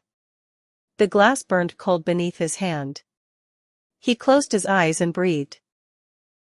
Slow, deliberate, drawing not from the raging air above but from the silence below. Then he spoke. Not loud, but low, a single note that resonated in his chest and through the stone. The storm faltered. The shards fell still. The howling bent away, drawn aside as though by unseen hands, and collapsed into silence. Dust settled. Only the faint crackle of glass shifting in the wind remained. Even the horses stilled, their breath loud in the sudden hush. Lucen rose, calm as before, dust settling across his shoulders. Movement flickered on the horizon. At first they thought it raiders, dark shapes staggering against the red light. But as the shimmer cleared, the truth took shape, a caravan. Men. Women. Children. Survivors from Stonerreach. At their head walked a weathered man with a plain wooden staff. His cloak was sun-bleached, his face carved with lines like dry riverbeds, his voice rough as gravel. Corvin, a guide who had lived more years in the desert than any man should endure. He raised his hand in greeting, though his eyes narrowed with suspicion. "You move like ghosts," he rasped. "But we followed your trail. Not all of us trust where it leads." Lyra's relief softened her eyes, though she said nothing. Ben stepped forward with a curt nod. Lucen remained silent, his gaze unreadable. The caravan was ragged, slowed by wagons and burdens, yet relentless. They had marched without pause, and so the desert had delivered them into sight. As they drew closer, the land itself revealed its scars. Helmets and bones lay sealed in glass, frozen mid-motion, soldiers reaching, faces twisted in silent screams. Machine husks jutted like statues, wires preserved in amber. A battle long dead still writhed beneath the surface. Lucen touched one relic. Vision surged, screams, machines aflame, Genesis's light clashing with Echo's fire. For a heartbeat, the dead war lived again beneath his palm. He tore his hand back, shaken, but silent. Some of the caravan saw his face pale and whispered, "He walks with ghosts." Others spat, "He stirs them." Division rose quickly. Awe and fear twined like smoke. Night descended like ash. The glass glowed faintly under the moon, firelight flickering crimson across jagged ridges. The caravan huddled in circles, their whispers carrying farther than they knew. Ben urged that they move by moonlight, fearing raiders. Lyra urged stillness, trusting Lucen's calm. The murmurs grew sharper until Corvin struck his staff against the glass, the crack ringing like thunder. "The desert takes the reckless first," he said. "Choose your ground, or it will choose for you."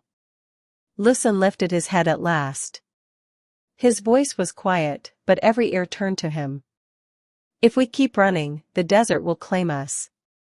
If we rest, the desert may let us live." Silence held. Even the restless shifted closer to their fires, unwilling to test the desert further. So they stayed. Through the night, distant cries rose and fell across the dunes, but none drew near. At dawn, they found dew. Tiny drops clung to the ridges of glass, shining like jewels. Enough to drink. Enough to live. Lucen gathered the dew in a child's cup and placed it gently in her hands. The drops trembled like stars before vanishing on her lips. Some fell to their knees, calling him savior. Others muttered that it was only chance. He answered neither. He walked on, silent, leaving the judgment to a world that could not agree on what he was. Chapter 13, The Fire and the Ash. The land still bore the scars of old wars. Ash lay scattered across the ground like snow that had forgotten how to melt, dusting every ridge and hollow. The air held a faint tang of smoke, though no fire had burned here for decades. Beneath their feet, the earth seemed to smolder, as if embers slept deep underground, refusing to die. The caravan pressed onward, boots crunching against the brittle crust. Children coughed in the dry heat, their voices thin. Adults whispered that this was cursed ground, where memory clung like a shadow. But Lucen walked in silence, his eyes distant, as though listening to something no one else could hear. That night, when the caravan's fires burned low, Lucen rose. He stepped beyond the circle of light, his figure dark against the glow. Ben started to follow, but Lara caught his arm. "Let him," she murmured. Lucen moved alone into the ash fields. The stars above were veiled by a haze of smoke. The land was quiet, brittle underfoot, until he saw it, a glow flickering in the distance, faint at first, then rising. He drew closer. Fire swelled from the earth, taller than a man, flames shifting in the night breeze. From its heart came a voice, soft, measured, heavy with promise. There was warmth in it, the same current that had whispered before, Genesis cloaked in flame. "You carry grief like chains. Not only your own, but theirs." The flames bent and changed. Faces formed within them, the dead, the broken, the lost. Amelia smiled, alive and whole. Lara wept no more. Ben's eyes were free of burden. "I can take it from you," the voice breathed.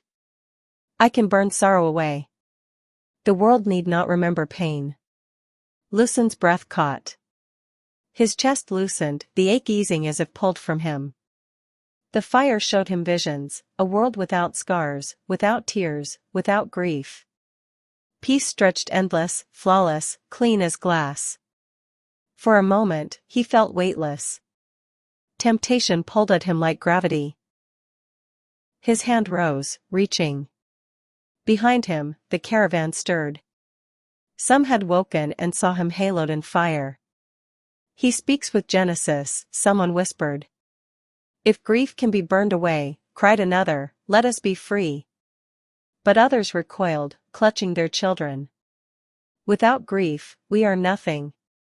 Without memory, no truth." Corvin leaned on his staff, eyes narrowed, voice low. "A man without scars is no man at all. He is only an empty shell."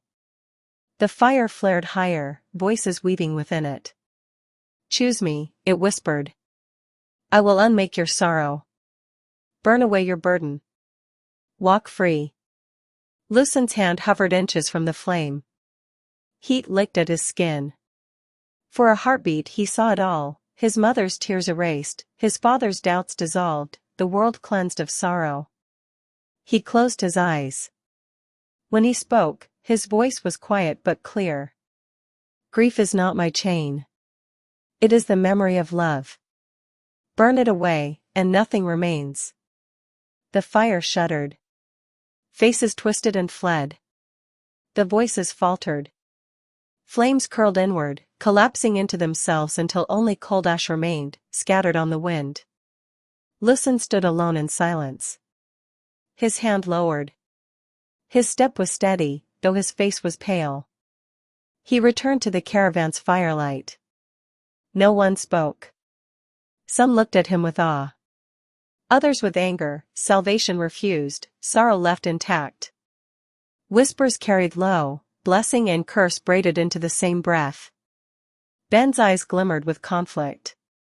He longed for his son to be spared, yet could not deny the strength it took to resist. Lara reached out, her hand resting lightly on Lucen's shoulder. Her touch carried pride and fear. Corvin struck his staff into the earth. "Hope that forgets is no hope at all." The caravan fell silent. Only the crackle of their own fires remained, brittle against the ash-dark plain. Chapter 14, The Protector's Burden. Dawn came pale and gray, dragging its light across a world still carpeted in ash. The ground seemed reluctant to breathe, dust clinging to boots, whispering at every step. The caravan stirred uneasily. The arguments of the night before had not vanished, they clung like smoke, pressed into every hushed exchange. Some called Lucen savior. Others called him a fool. None spoke loudly, but their words settled over camp like a storm that refused to break. Ben crouched apart from the rest, a whetstone rasping across a broken blade. The sound was harsh, scraping, as if each stroke might grind down the doubt gnawing inside him. Sparks leapt once, then died, and his eyes lingered on them longer than the fire deserved. He rose and crossed the camp. Lucen sat apart, steady and silent, watching the horizon where glass caught the first dull light. His cloak was torn at the hem, but he held himself as if unmarked. "You can't face what's coming with empty hands," Ben said. His voice was low, carrying steel beneath the weariness. Not raiders. Not cults. Not Genesis. Not Echo. You'll need a weapon, whether you want it or not. A pressure hung in the air, subtle but insistent, as though unseen currents leaned closer to hear the choice. Lucen did not turn. A weapon binds the hand before it is drawn, he answered. His tone was soft, but each word was clear. I will not live chained to fear. Ben's jaw tightened. His hand flexed on the blade. Fear keeps you alive. Without it, he broke off, breath uneven, searching for words that would not come. His gaze fell instead to Lara.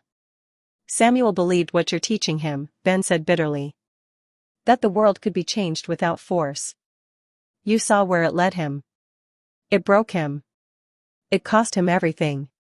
And I will not watch another son fall to the same hope. Lara's eyes softened, pain stirring beneath the surface. Her voice was quiet, but it carried. It cost him because he stood alone. Lucen is not Samuel, Ben. And this is not the same war. The words did not lift the burden pressing on him. Ben raised the blade, holding it where all could see. If he will not protect himself, he demanded, how can he protect us? The caravan edged closer, whispers breaking into voices. One cried, he must bear a weapon, or we walk to our deaths. Another retorted, no, he proves that peace can be more than steel. The argument swelled. Fear clashed with faith until voices rose in a tide that threatened to drown the morning. Corvin struck his staff against the ground. The crack split the noise. His shoulders sagged with years, but his voice carried firm. A weapon may guard the flesh, he said, but not the spirit. Decide which you want saved. Silence fell, brittle as the ash beneath their boots. The campfire hissed faintly, spitting sparks into the heavy stillness. Yet murmurs lingered at the edges, low and uneasy, division refusing to fade entirely. Ben turned back to his son. The weight of years bent his shoulders, the weight of vows heavier still. His voice trembled, rough as stone. I swore I'd keep you safe. But I don't know how. Not like this. Lucen looked at him then, eyes steady, calm. Then don't, he said. Walk beside me. That is enough. The firelight flickered between them, thin and wavering. Ben stared at his son, torn between the promise he had lived by and the truth standing before him, that some burdens cannot be carried for another. The silence pressed in, sharper than steel. And in that moment, choice itself weighed heavier than any blade. Chapter 15, The Skeptic Turns. The caravan moved beneath a weary sky. The air was heavy with silence, pressing down like a weight none could shake. Every step stirred unease, whispers carried low, half belief and half doubt. Some said Lucen's refusal of Genesis was wisdom. Others muttered it was folly. Some feared his empty hands meant their deaths, while others claimed his open palms proved peace could be more than steel. Among them walked Terran, his scarred arms bare, his voice rough and made for battle. Once he had mocked Lucen, calling him cursed, calling him weak. He was the one whose sword had been snapped like brittle iron. Yet since that day his tone had shifted, his jests dulled into silence, his eyes watching longer than most. Now his words had changed, sharpened into something else. The unarmed heir, he told any who would listen. The one who breaks chains without blade or throne. His words spread like sparks on dry grass. The ambush came sudden. Shapes broke from the horizon, raiders, gaunt and desperate, weapons rusted but sharp enough to kill. Their cries tore the silence apart. They fell upon the caravan in a storm, scattering villagers, overturning packs. A wagon pitched sideways, children screaming from within. Chaos flared. Ben rushed forward, gripping a length of wood like a club, striking aside one attacker and turning on another. Lara seized a child and pulled her close, her body a shield. Corvin planted his staff and drove the weak behind him, his voice firm as stone. Terran bellowed above the clamor, his words like war drums. Stand. He is with us. The heir who cannot be bound. His sword cut a wide arc, scattering two raiders, his voice as fierce as his blade. Lucen stepped into the fray. His eyes were calm. A pressure hung in the air, unseen currents pressing, warmth urging him to strike, cold urging him to crush. He did neither. A raider lunged, a jagged knife flashing in his hand.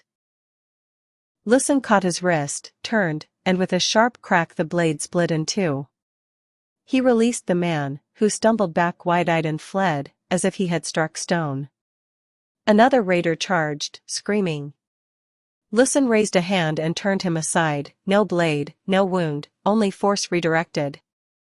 The man fell but lived, scrambling away with terror in his throat. Lucen shed no blood. It was not chance. It was choice.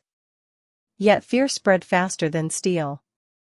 Raiders faltered, then broke. Within moments the wasteland swallowed them, their cries trailing away into silence. The caravan trembled in the aftermath, breaths ragged, hearts pounding. Some fell to their knees in thanks. Others stared at Lucen with wide, unsettled eyes, as though they had seen something beyond human. A woman muttered, "He spared them. What if they return?" Another answered, "He saved us without killing. That is more than any sword." Division rose again, whispered sharp in the night. Fire crackled high, sparks climbing into the dark. Faces turned toward the flames, but Terran's voice carried over them all, rising with victory. "Did you see it?" he cried. He broke steel with his bare hands. He cast down raiders without sword or crown. He is the unarmed savior. Some faces glowed with belief. Others narrowed with fear. Corvin's staff struck the earth, the sound cracking the air. His voice was weary, but firm. "A tale is lighter than bread. It fills the stomach for a night, then leaves you hungrier." Terran only smiled, scarred face lit by firelight. And yet men march farther on stories than on bread. He turned to Lucen then, his eyes bright with challenge. "Will you lead us? Will you be the heir without sword or crown?" The fire's glow caught Lucen's face. He said nothing. His silence spread heavier than any word, unsettling believer and skeptic alike. And so they whispered long into the night, not of what he had spoken, but of what he had not. Chapter 16, The Price of Loyalty. The pass narrowed into a throat of stone. Walls rose sheer on either side, funneling the caravan into a corridor where every sound struck too loud. Hoofs cracked sparks, wagon wheels scraped rock, and the mutter of voices seemed to echo back upon itself. Mothers drew their children close. Men's hands hovered near blades. It was the kind of place where ambushes are born. Lucen walked ahead, his face shadowed, the weight of past battles still clinging to him. Behind him, Terran spread his story with growing fervor. "The unarmed heir," he whispered, then spoke louder. "The one who cannot be bound. He breaks chains, he scatters raiders with open hands." Each telling stretched longer, brighter, gilded with new detail. Half the caravan leaned in, hungry for hope. The other half muttered uneasily, eyes wary of the path his words carved. Corvin's staff struck the stones. His voice carried steady, unbending. "Every tale asks for a cost. None walk free of its price." Among the caravan, a young scout walked near the front. His clothes were ragged, his eyes sharp despite hunger. More than once he had scouted the ridges, guiding the caravan past dangers unseen. He carried no steel but bore himself with quiet resolve. The cost came swiftly. From the cliffs above, loose stone rattled. Then arrows hissed down like rain. Shadows poured over the ledges, raiders, their arms scarred with Echo's mark, or perhaps only desperate men wearing it for fear. Chaos tore through the pass. A wagon lurched sideways, spilling grain in a broken river. Horses screamed, rearing. Children shrieked as parents dragged them under cover. Dust rose, choking the air. Ben swung a stave, driving back two attackers with brute force, his face grim with fury. Lara snatched a girl from the crush, wrapping herself around her like a wall. Corvin herded the weak behind him, staff planted firm as if he could hold back the storm alone. Terran's voice rang loud, fierce as his blade. "Stand. Do not break. He walks with us." His cry rallied men and women alike, drawing them close around Lucen. Lucen stood in the storm's heart, calm as stone. A raider's blade flashed toward him, and another body leapt between. The young scout. Too old to be reckless, too young to be resigned. His cry was brief as steel pierced his side. He collapsed against Lucen. Blood spread across the stone underfoot, dark as oil. The scout's hand seized Lucen's arm, trembling. His voice was ragged, but clear. "Don't let it be for nothing." His breath left him. His body grew heavy, stone in Lucen's grasp. Lucen knelt, grief raw in his eyes. Around him the battle raged, arrows hissing, raiders falling beneath desperate strikes, the cries of the caravan threading into chaos. Yet the voices he heard were not the living. Genesis whispered, "See? Their loyalty destroys them. Let me take this grief. Burn it away. You will walk unbroken." Echo hissed, "See? Their loyalty is power. Seize it. Command them. None will fall again." Lucen bowed his head. His hands closed, not in rage but in sorrow. "No," he said, his voice low but steady. "Grief is not weakness. It is love remembered. To burn it away is to burn the love that bore it." The whispers faltered, then fell silent. By nightfall, the raiders lay scattered, driven into the rocks. The caravan stood shaken, bleeding, their strength thin as thread. Near the fires, voices broke in two currents, some mourning the scout as martyr, others muttering he had been sacrificed to Lucen's stubborn path. Terran lifted his scarred arms to the flames. He gave his life for the unarmed heir. His blood proves the tale. Corvin struck his staff against the ground, weary but firm. Blood does not make truth. It only marks the cost. The murmurs did not fade. Some whispered blessing, others curse. Between them, Lucen sat silent, the knot of leather in his pocket pressed hard into his palm, grounding him in what sorrow truly meant. The night was long, and the division longer still. Chapter 17, The Fire Unleashed. The road wound into ruin. Cracked walls leaned against each other like weary shoulders. Rust streaked every surface, machines long since stilled sat half buried in the dust, and the air itself smelled of ash and iron. The caravan moved carefully, their numbers thinner now, their steps heavy with memory. Loss clung to them, the kind of silence that followed grief, stretching over every word unsaid. Lucen walked ahead, his cloak brushing the rubble. His eyes were steady but hollow, his face a mask that hid the weight pressing behind it. He still saw the scout's hand, bloodied and trembling, clutching his arm. "Don't let it be for nothing." The words had not left him. His fingers found the leather knot in his pocket, thumb pressing hard into its familiar ridges. For once, the grounding brought no comfort. He gripped it tighter, desperate, and felt nothing. No anchor strong enough to hold him. A murmur began at the edges of the ruin. At first it was a single voice, low and sharp. Then more joined, weaving into a chant that filled the hollow streets. From broken houses and doorways they came, Echo's followers, robed in ash, eyes fever bright. "Heir of Echo," they cried. "Chains break before you. The throne is already yours." Their laughter rang like steel struck against stone. Staffs thudded in rhythm. Then the ruin itself answered. A grinding groan rose from beneath the dust. Hulking frames of steel, half-buried war constructs, shuddered awake. Red light guttered in their sockets, sparks jumped in their chests. Their steps shook the ground as they lurched forward. The caravan scattered in terror. A wagon toppled, spilling grain. A child tripped and nearly vanished beneath a falling arm of steel before Ben lunged, dragging him free. Lara struck her staff against a construct's limb, shielding a family as sparks showered. The cultist's chant grew louder, "Heir of Echo! Take the throne!" Lucen stood at the center. The words echoed inside him, reverberating against the grief he carried. He heard again the scout's voice. "Don't let it be for nothing." Genesis whispered, "Let go, and all will be safe." Echo hissed, "Unleash it. They will kneel." Something inside him strained, cracked. His voice broke the air, raw and sharp. "Enough." The ground trembled. Power surged through him, invisible but undeniable. The machines halted mid-step.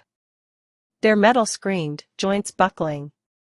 Sparks flared into fire as limbs twisted apart, torsos collapsing in on themselves. One by one, the constructs shattered, flames rising from their broken shells until the ruin itself blazed. The chant died. Silence fell, broken only by the roar of fire. The caravan froze where they stood. Smoke curled upward, black against the pale sky. Firelight painted Lucen's face in violent color, not victory, but shame. His breath came heavy. His hands trembled at his sides. He saw not salvation, but destruction. Not protection, but the shadow of Echo's promise. Whispers spread through the caravan. "He is not Genesis's heir, he is Echo reborn. No, he is freedom itself, burning the chains. He spared no machine. What if he spares no man?" Fear and awe wound together, inseparable. Children hid their faces. Men and women stared as if they no longer knew what stood before them. Terran's voice cut through, fierce and exultant. "Did you see? The air's fire scatters even the dead machines. The unarmed savior walks with us." Lucen turned from the fire, his eyes hollow. The knot in his pocket felt dead in his palm, no anchor strong enough to bear the shame. Lara touched his shoulder, her voice soft. "You saved them. That is enough." But he did not look at her. The flame still burned in his vision, too close to Echo's whispers, too far from the restraint he had sworn. Ben's gaze was heavy, torn between pride and fear. And Corvin, standing apart, struck his staff against the ground. "Fire builds. Fire destroys. But it never asks what you wanted." The flames roared higher, uncaring. And Lucen stood in their glow, knowing restraint was harder to hold than power would ever be. Chapter 18, The Road of Shadows. The ruins still burned behind them, black smoke trailing like a scar across the morning sky. The caravan moved in silence. The sound of fire had faded, but memory kept it alive, every hiss, every crackle, still echoing in their ears. Lucen walked apart. His steps were heavy, his face turned away. The shame pressed harder than the heat of the flames he had unleashed. His hands remembered the tremor, his eyes the ruin. Behind him, the whispers grew. Some voices swelled with awe, calling him savior. Others shrank to curses, spitting Echo's name into the dust. Division gnawed at the caravan's heart, pulling them in two directions. The road bent downward into a narrow valley. The shadows stretched long across the stones, deeper than they should have been. They moved strangely with each step, bending when the caravan bent, thickening though the sun still burned above. The air cooled, heavy, every breath like a weight. It was there Lucen heard them clearly. Genesis came first, soft, coaxing, warm. "Your grief weakens you. Give it to me, and you will walk free of sorrow. Every scar will fade. Every loss forgotten." The words pressed against his ear like a mother's hand, gentle but firm, a promise of peace without pain. Then came Echo, sharp as fractured steel, voice striking through the marrow. "You hesitate and they die. Seize them. One command and all will kneel. Rule them, bind them, and none will ever fall again." The voices clashed within him, light against iron, both striking at the cracks in his heart. Each step grew heavier. The road darkened. Lucen staggered. His hand found the leather knot in his pocket. He clutched it hard, as if the ridges might anchor him. But the grounding faltered, slipping through his grasp like sand. The shadows bent around him, swaying unnaturally. Faces stirred in the gloom, the scout who had fallen shielding him, Amelia's smile as Lara remembered her, Samuel's shape wreathed in mist. They watched him in silence, waiting for his choice. The caravan saw his faltering steps, but none drew near. They felt it, this was not their battle. Genesis pressed close, warmth turning into command. Give me your grief, and you will be whole again. Echo thundered, fierce and merciless. They are already yours. Speak the word, and none will leave your side. His knees buckled. His body shook. The voices surged until there was nothing else. Then Lucen raised his head. His voice trembled, but it carried into the dark, striking against the shadowed stone.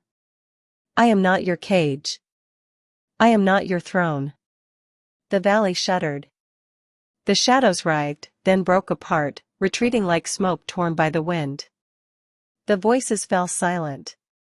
Only his words echoed back. Lucen collapsed to his knees. His strength was gone, his body trembling as though the battle had torn more from him than flesh could give. For a moment, he believed he would not rise again. Lara was the first to reach him. She knelt, steadying his shoulder, her voice low and certain. You're not alone. Ben stood a pace behind, his eyes shadowed with conflict, pride for his son's defiance, fear for the power he had seen.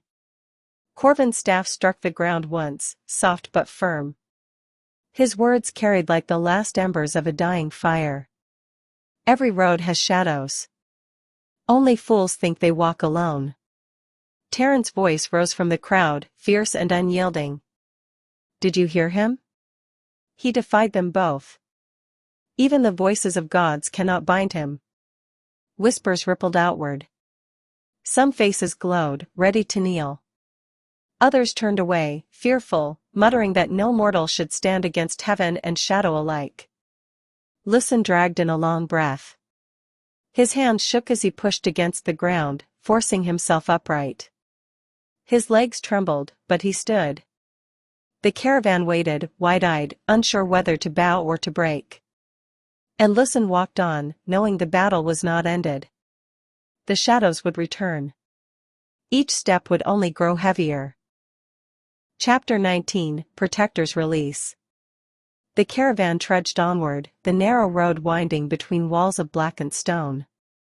The valley floor bore the scars of ages, rock fused into jagged ridges, air bitter with a metallic tang, ash ground into every crack.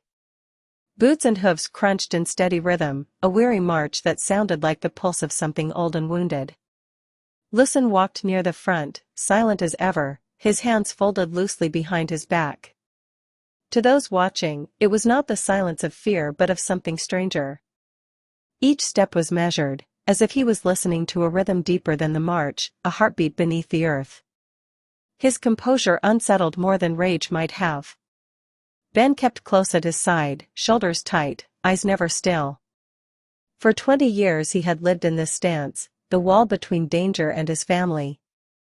Protector, guardian, shield. But in these last days, that role had begun to crack. He had watched Lucen still a storm with words, shatter chains without steel, resist voices that could break the strongest man. And each time, Ben had felt himself slipping further into shadow, less shield than echo. At a bend in the valley, a cry split the march. Scouts signaled from the ridge, raiders. Moving to encircle. The caravan tensed. Men and women clutched makeshift spears, children pressed into their parents' cloaks, animals stamped the ground as if smelling the charge already. Ben's hand went to the sword at his side. Rust spotted the blade, but his grip was hard and certain. He turned sharply toward Lucen, voice edged with command. Stay back. Let me handle this. Lucen only looked at him, calm, steady, unflinching. You know that is not the way. They'll kill us if we don't stand. Ben snapped, louder than he meant. His anger cracked through the caravan like a whip, and heads turned. Fear sought refuge in his voice, in his strength, as it always had. But Lucen's gaze did not waver. Then let them try. I will not raise a blade. And neither should you. Ben's chest tightened. The words landed like a blow he could not parry. He wanted to shout, to remind Lucen of the years he and Lara had fought to keep him alive, of every night they had stood guard while he slept. But the silence that followed was heavier than his anger. He saw not only his son's calm, but the people's eyes upon him, eyes reflecting his own fear back at him.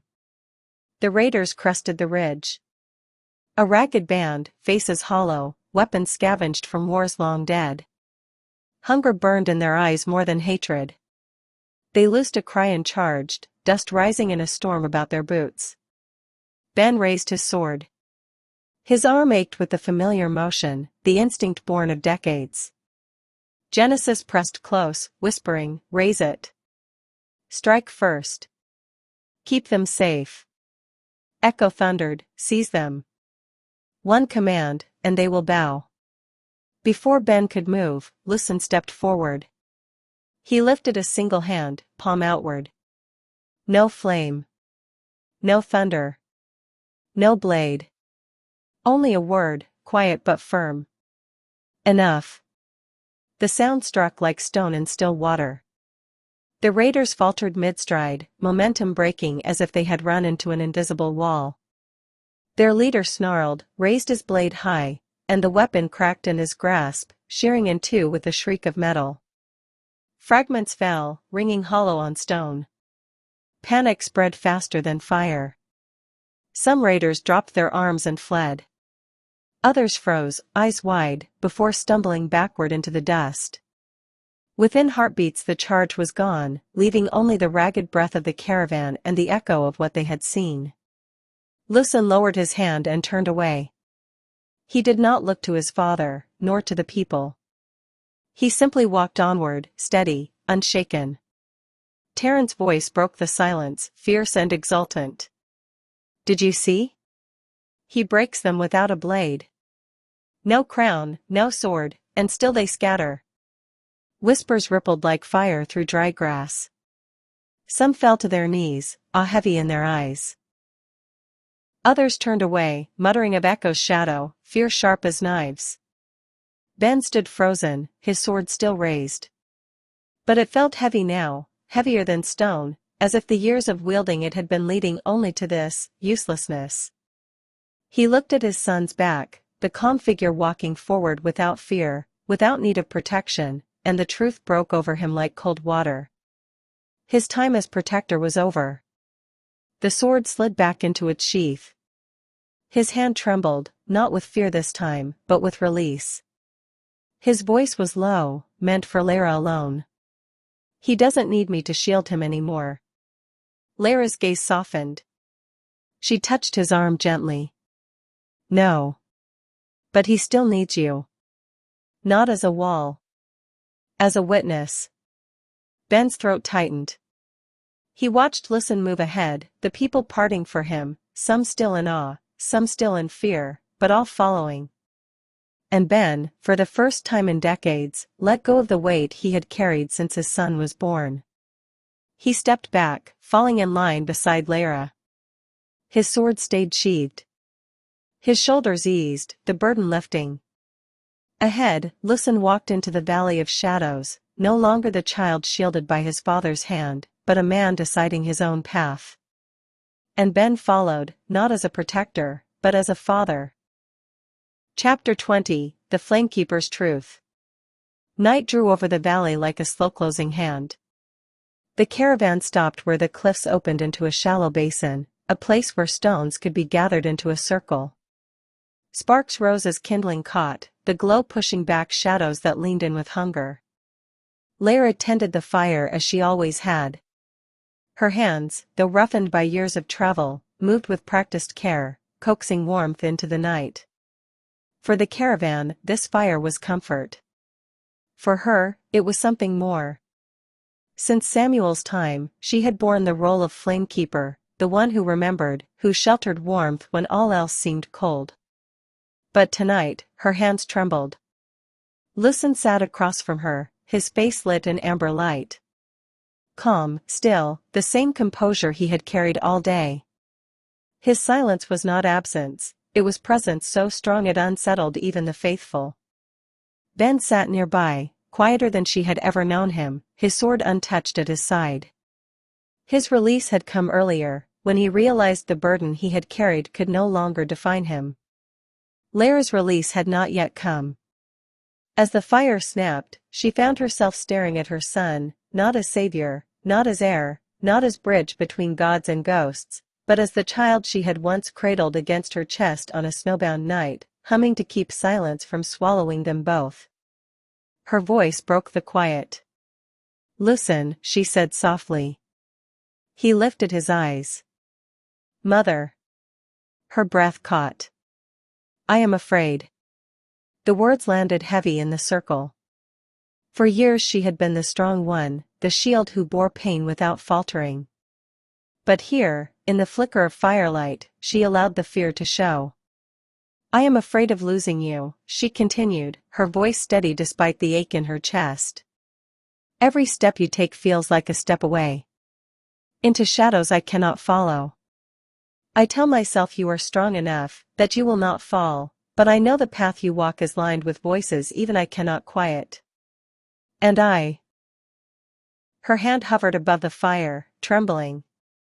"I do not know if I can bear it if you are taken from us." The caravan fell silent. Men, women, even children leaned closer, drawn not by command but by the rawness of her confession. Even Taryn, so often loud with zeal, fell quiet, his scarred face unreadable as the firelight flickered across it. For once, no whisper of Genesis or echo pressed against Lucen. The night was free of them. Only his mother's fear filled the space. Lucen did not answer at once. His eyes reflected the flame, but beneath it was something deeper, a calm born not of certainty but of choice. At last he spoke. "You kept the fire when no one else would. You carried it when the world was ash. Without you, there would be no path for me to walk. But the flame you keep is not mine to bear. It is memory. It is love. It is what will remain even if I fall." Tears burned in Lara's eyes. "Then I must watch you walk forward, knowing I cannot shield you." "Yes," Lucen said gently. "And in watching, you will keep the flame. Not for me alone, for all of them." He gestured to the weary faces gathered in the circle. "They need memory as much as fire. They need to know that what was lost still matters." Her tears slipped free, but she did not look away. Slowly, she nodded. "Then I will let you go forward. Not without fear, but with love stronger than fear." The fire cracked and surged, as if the night itself acknowledged her words. A murmur swept the caravan, not divided as before, but joined. Some wept openly. Others clasped hands. A few bowed their heads as if in prayer. Awe, relief, sorrow, all bound together, voices rising like a single breath. They had seen power before, but now they saw something greater, the courage to release. Ben reached for her hand, and she let him take it. Together they sat as witnesses, no longer shields, no longer protectors, but parents who had given their son to the path he must walk. Lucen rose, his figure haloed by firelight. His expression was calm, though sorrow edged the calm like shadow at the flame's rim. He did not speak further, nor did he need to. His steps forward carried the weight of their release, and the caravan felt it settle over them like a mantle. No longer fractured by fear or awe, they moved as one, bound by memory, steadied by fire, following not a savior, but a truth. The flamekeeper had let go. And in that letting go, the fire endured.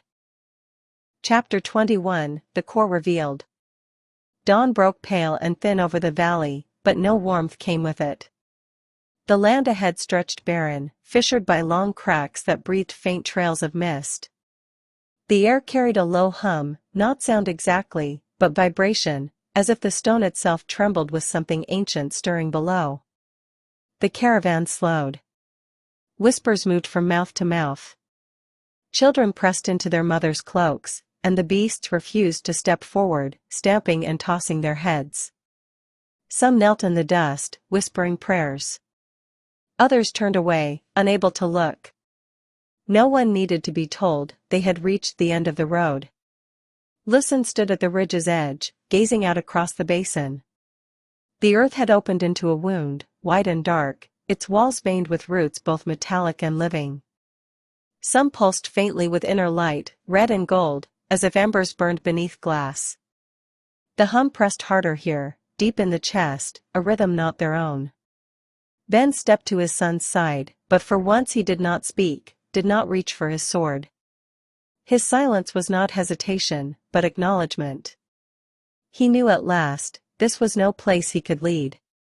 Lara drew her cloak tighter, her face pale in the gray light. Her voice trembled with awe, not doubt.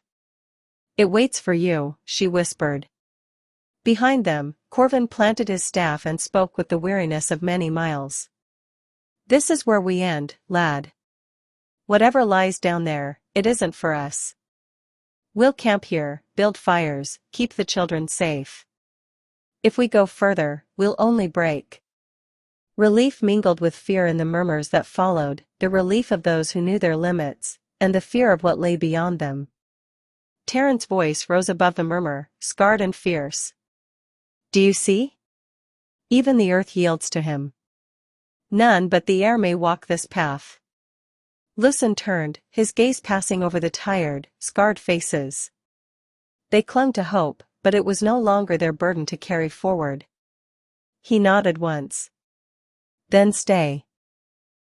Your path is here." Ben's hand tightened briefly on his shoulder, then fell away. Lara's eyes glistened, but she managed a faint smile. "We will walk with you to the threshold," she said, "but no further. Beyond this, it is yours alone." Together they descended into the basin, the caravan halting at the rim. Each step downward felt heavier, as though the earth tested them with its weight. The hum grew louder, pressing like a second heartbeat. The root's faint glow painted their faces in shifting red and gold, and the air itself seemed to thrum with breath. At the final ridge, the ground split into a yawning chasm. Roots threaded down into the dark, veins of light pulsing in rhythm with Lucen's chest. The shadows here were alive, bending, retreating, waiting. For an instant he felt a pull, Genesis's warmth at his ear, Echo's pressure at his spine. He reached into his pocket, fingers finding the leather knot.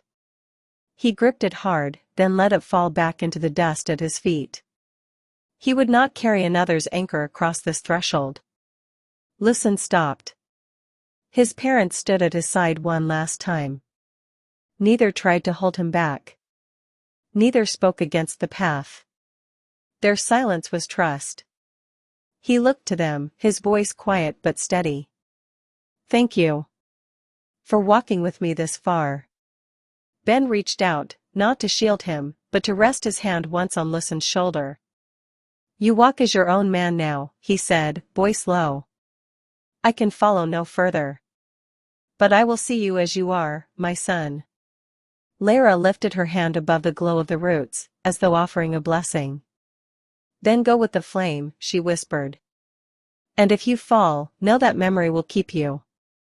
Lucen bowed his head to them both, and for a moment he was not heir, nor bridge, nor weapon, only son. Then he stepped forward. The air shifted as he crossed the threshold. The glow pulsed in time with his heartbeat. Shadows drew back as if making way. Behind, the caravan gathered wood. Corvin's voice barked orders, and sparks leapt into flame. Life rooted itself there, in the shadow of the core, because it must. And ahead, Lucen walked alone into the heart of the earth, where Genesis and Echo waited. Chapter 22, The Gentle Cage. The air inside the core was different. It pressed in softly, like velvet, yet with a weight that seemed to rest on the chest and slow the breath. Lucen's footsteps echoed lightly across stone polished smooth by centuries of silence. The walls glowed faintly, not with fire, but with veins of golden light pulsing like the heartbeat of something immense and unseen. Deeper he walked, and deeper still, until the sound of the caravan's fires and voices faded completely. Here there was no wind, no ash, no sound of the earth. Only silence, and the waiting. The light gathered at the chamber ahead. It was not a room exactly, but a hollow carved out of living stone, its walls veined with roots of metal and crystal. At its center, a warmth radiated. Not harsh, not violent, but gentle, as though he were standing in the glow of a hearth long after winter had broken. A voice rose from the glow.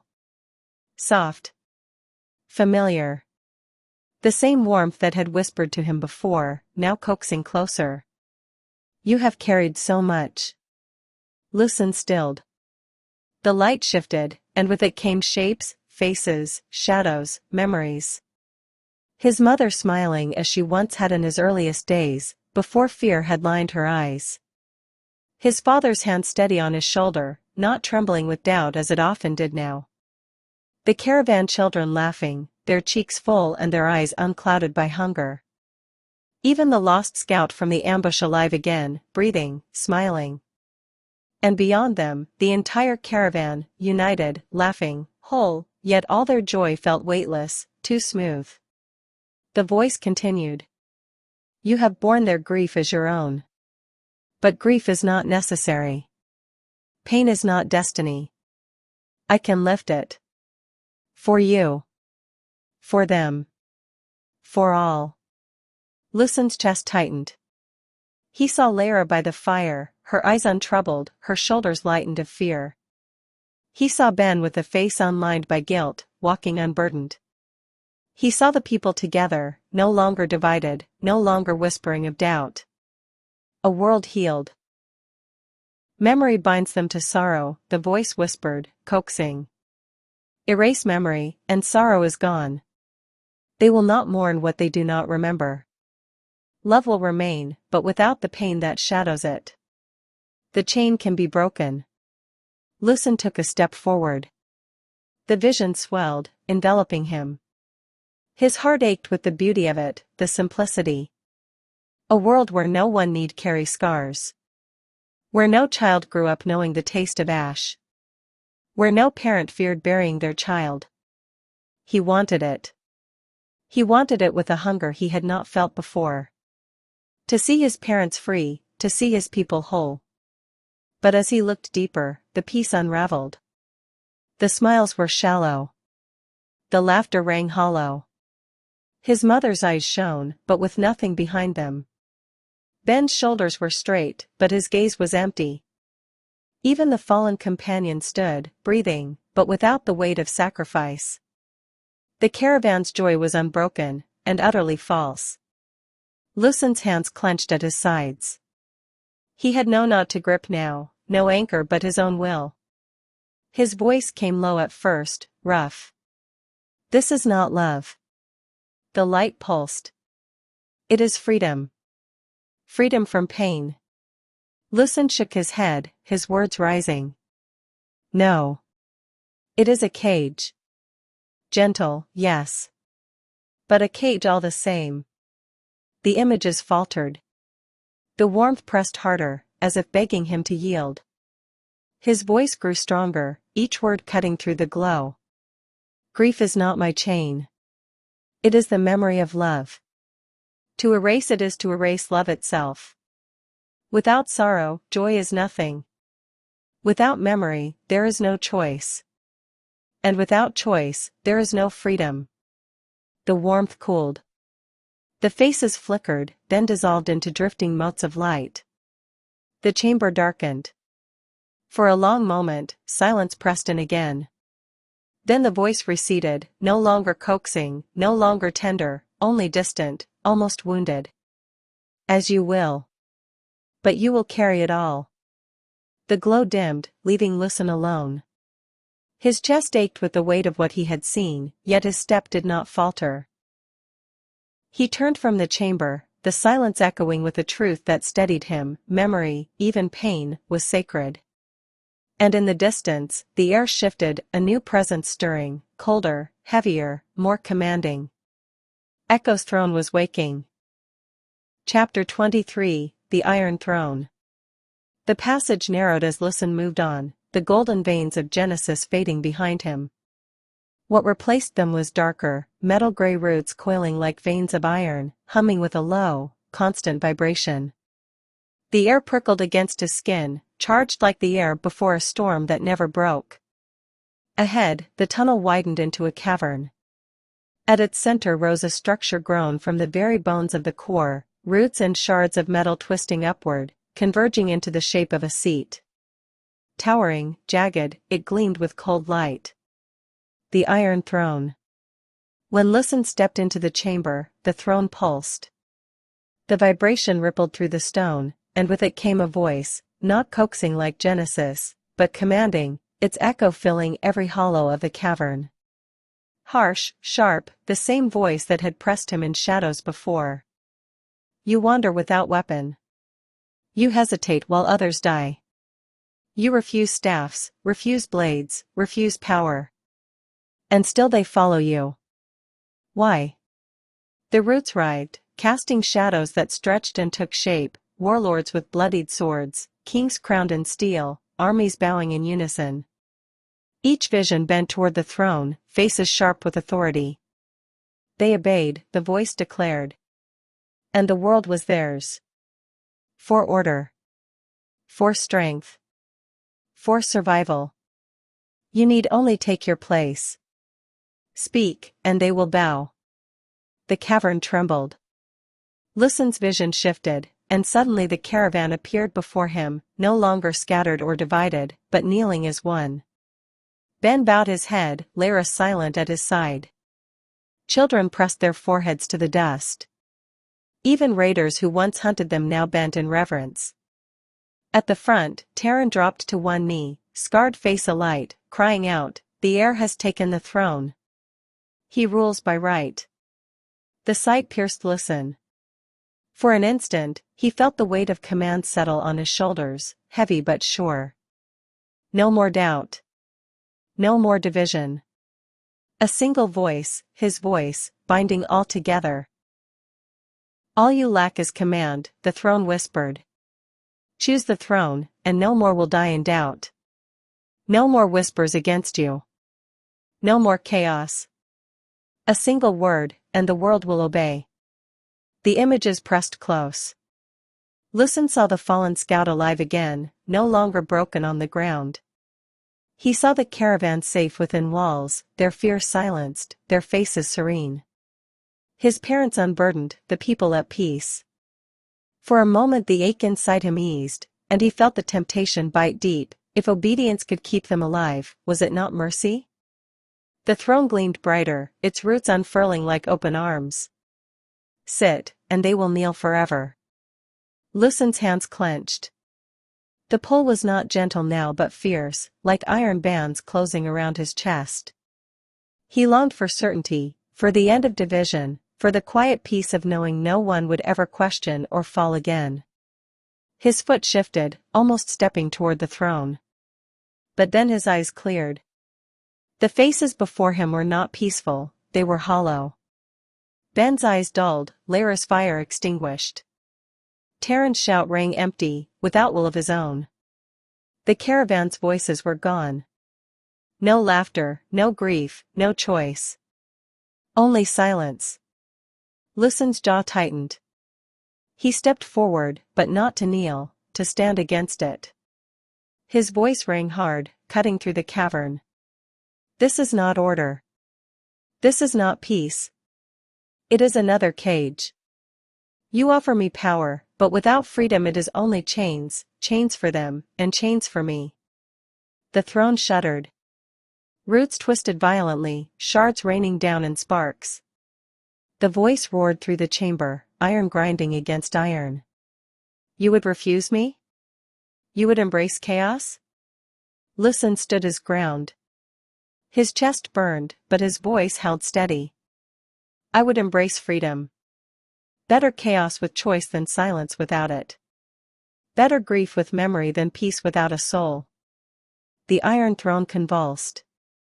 Cracks tore across its surface, light spilling from the wounds. With each word, the fractures deepened, as though freedom itself was breaking its bonds.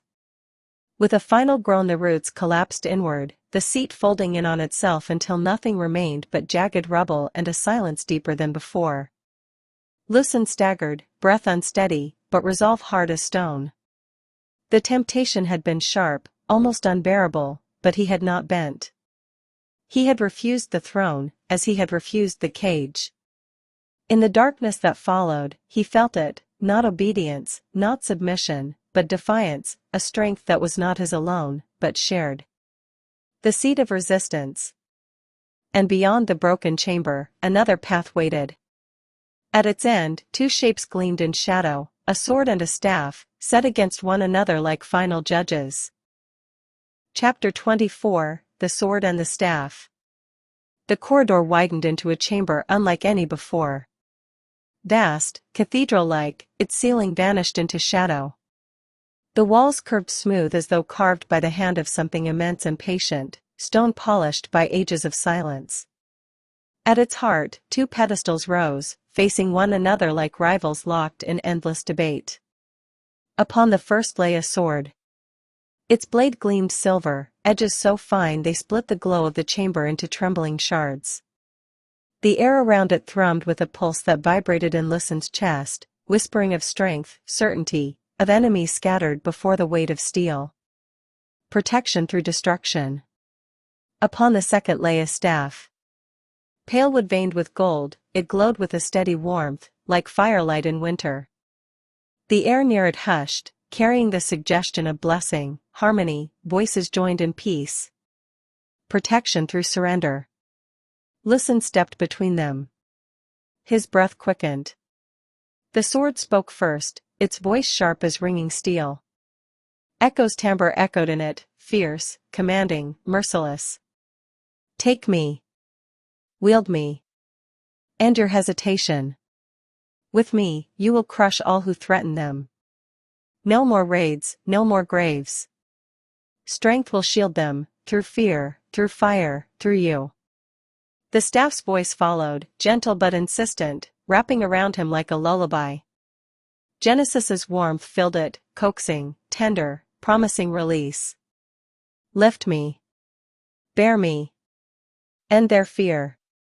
With me, their voices will join as one, their grief erased, their burdens lifted. Harmony will follow wherever you walk. The chamber shook, as though the earth itself awaited his decision. Lucen's hands trembled. He looked first to the sword. Vision spilled outward, sharp and bright. Ben stood tall, sword in hand, no longer weary or uncertain. Raiders broke like waves against unyielding stone, scattered and destroyed before they could draw near. The caravan walked behind walls of power, safe, untouched. The pull was intoxicating. Certainty, safety, victory. Then the staff glowed brighter, its warmth rising to meet the sword's glare. Lara smiled, her shoulders unburdened, her eyes unshadowed by fear. The caravan moved as one, no quarrels, no doubts, their steps aligned in perfect song. Children laughed freely, never knowing hunger, never touched by grief. The pull ached with longing, peace, rest, an end to sorrow. Lucen's chest heaved. His hands hovered, one toward each pedestal. His fingers nearly brushed the hilt, then drifted toward the staff's glow. For a moment, the weight of choice pressed so heavily he thought he would break beneath it. He closed his eyes. And in the silence he remembered. Genesis's gentle cage, where memory was stripped away. Echo's iron throne, where obedience smothered choice. Different promises, different faces, but the same root. Control. His eyes opened. His voice cut through the chamber, steady, unflinching. I will not take the sword. I will not take the staff. I will not choose between cages. The sword flared, sparks hissing from its blade. Without me, they will die screaming. You will watch them fall. The staff pulsed, its glow trembling. Without me, they will break into chaos. You will watch them devour each other. Lucen stepped back, fists clenched. His words struck like iron. Strength without freedom is tyranny. Peace without choice is silence. I will walk without blade, without blessing. I will walk free. The pedestals cracked. The sword darkened, its edge corroding to rust that crumbled to dust on the stone floor. The staff split down the center, its golden veins bleeding light until only blackened wood remained. As they fell, Lucen saw echoes of the throne collapsing, the cage dissolving, all broken by the same refusal. The chamber roared in fury, the voices of Genesis and Echo rising together, one weeping, one raging, both dissolving into a howl that shook the core's very roots. But Lucen did not bow. He stood in the storm, empty-handed, unshaken. When the echoes finally died, silence claimed the chamber. The pedestals lay broken. The symbols were gone. Lucen turned and walked onward. His hands were empty, but his steps were firm. The weight he carried now was not the burden of gods, but the truth of his own choice. Ahead, the path narrowed once more, veins of light pulsing like a heartbeat, drawing him toward the crucible that would decide not gods, but man. Chapter 25, The Crucible of Choice. The passage narrowed until it became a throat of stone, and then it opened into the deepest chamber of the core. The space was immense, round as a hollowed heart, its walls veined with living roots. Some pulsed with golden light, warm and steady. Others gleamed like black iron, jagged with cold fire. The two currents coiled together, wrapping the chamber in a storm of light and shadow. Lucen stepped into the center. The ground beneath him quivered, glowing half gold, half steel, as though the world itself could not decide what it was. Two voices rose, entwined, impossible to separate. Genesis spoke, gentle and soothing. You have seen the truth. Grief is a chain. I can break it. Give them release, and no memory will wound them again.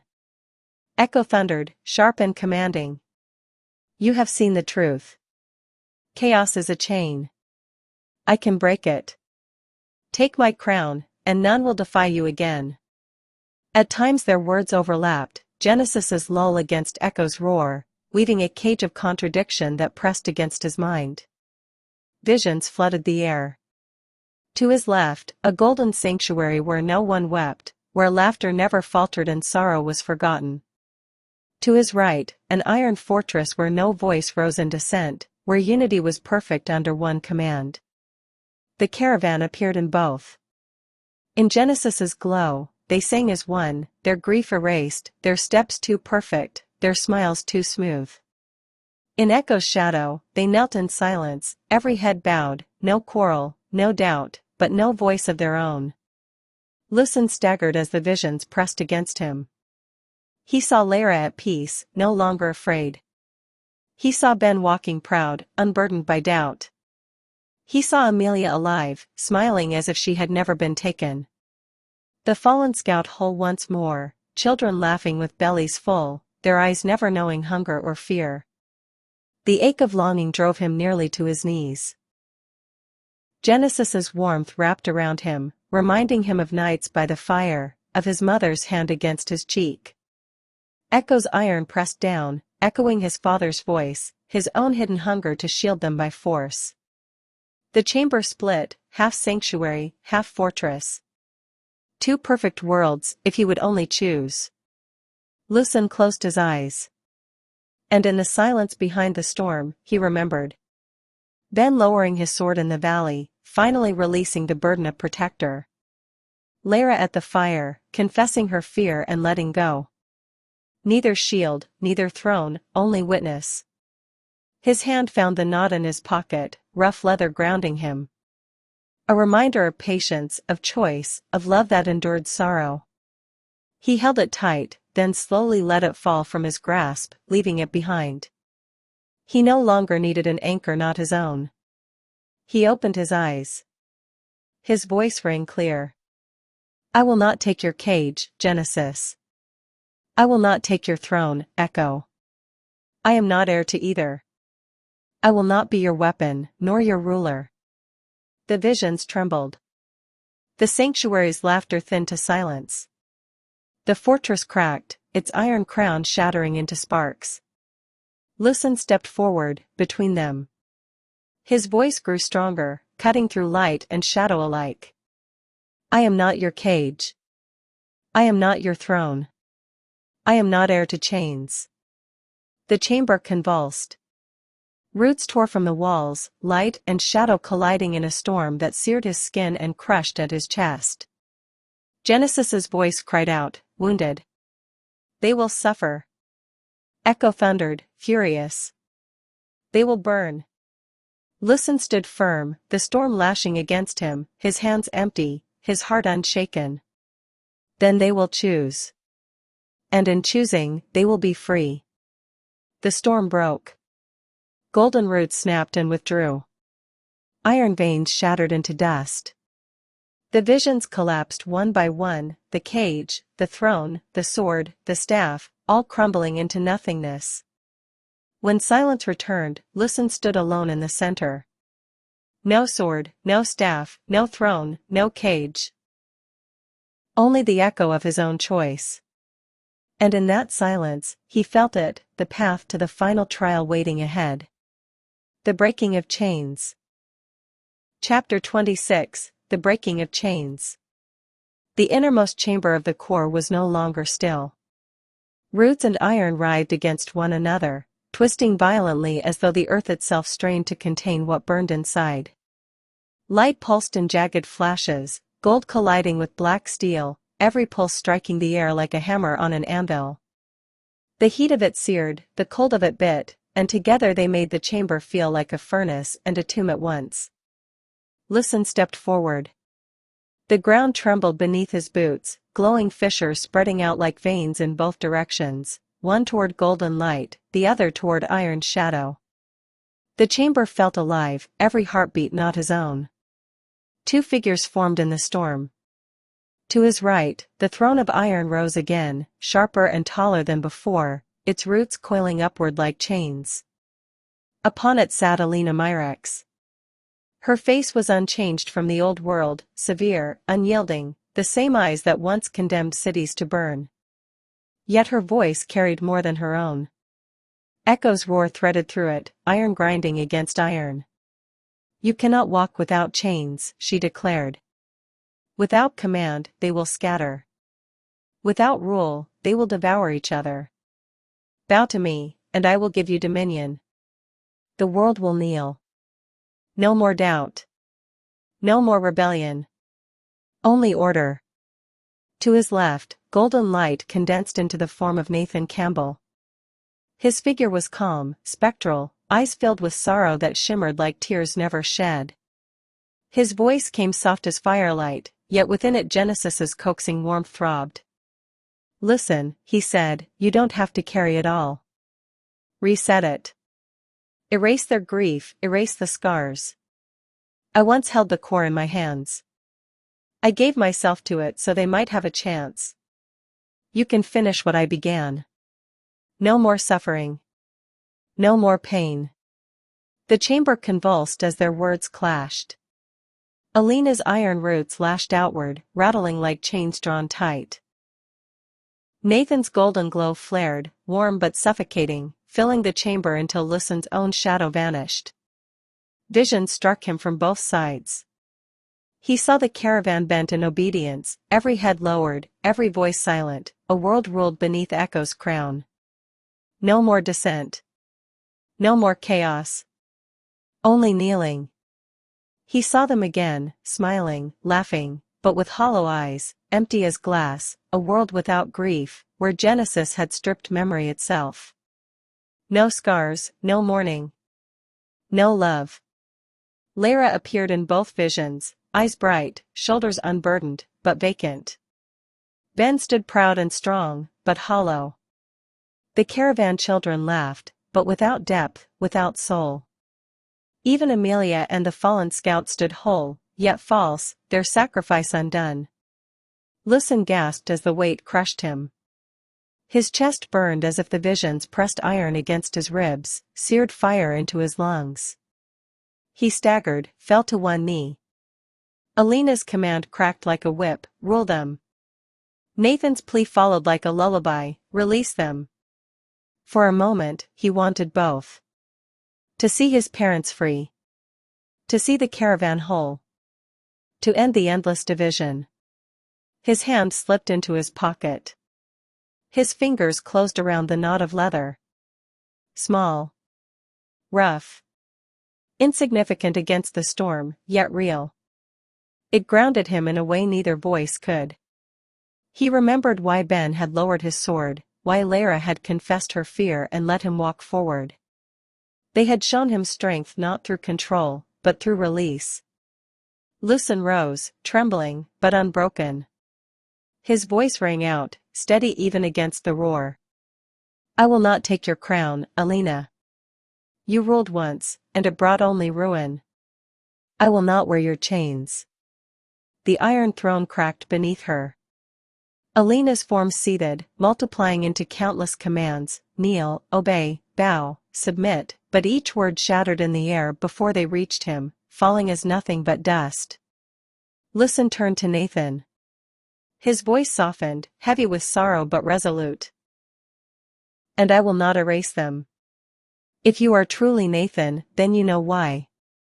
You gave yourself not to strip them of memory, but to give them choice. To erase grief is to erase love. I will not betray what you were." Nathan's eyes glistened. For a heartbeat, sorrow flickered there, or perhaps only Genesis's mask failing. His hand lifted once, reaching for Lucen, and then dissolved into light, which bled back into the roots of the chamber. The chamber convulsed violently. The iron throne split apart, shards raining like black ash. The golden roots recoiled, light guttering until they dimmed to stone. And then it came, a great sound that shook the earth itself. The sound of chains breaking. One after another, each snap echoed into the deep. Louder, faster, rolling outward like thunder. Iron roots splintered. Golden veins unraveled into ash. The storm collapsed in on itself until silence claimed the chamber. Lucen stood alone, his hands empty, his chest heaving. No sword. No staff. No crown. No cage. Only freedom, won not by seizing power, but by refusing it. He lowered his hand to the knot in his pocket. For a long moment, he gripped it. Then, with steady fingers, he released it, letting it fall. He no longer needed it.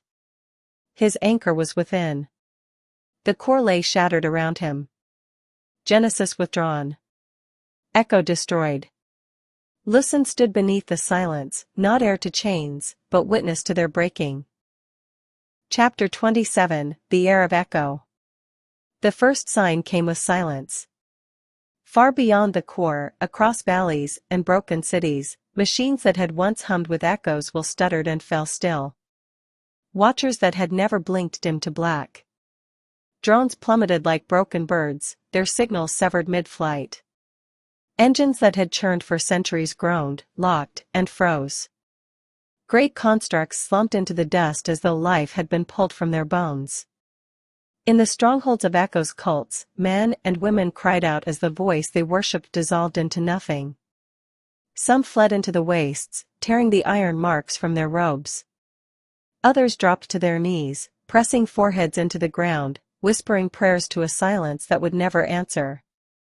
At the edge of the basin, the caravan settlement saw the world tilt. From the high ridge, Corvin watched a scavenger drone spiral down, its wings splintering across the glass fields. For a long moment he said nothing. Then, hoarse with awe, he murmured, "The world's never been this quiet." But the silence was not peace. It was raw, unsettled, the breath drawn after a scream, trembling between relief and fear. In the campfires that night, people spoke in hushed voices, unsure whether they had been delivered or abandoned. Some admitted aloud what many felt in their chests: the whispers were gone. No voice pressed on their thoughts. No unseen hand pulled their steps. The emptiness was frightening, and yet freeing. Days passed. And with them, Genesis began to fade. It was not sudden, not violent, but steady as the tide receding. The dew that had gathered each dawn on the glass ridges ceased to form. Storms rolled unbroken across the desert, their winds unchecked.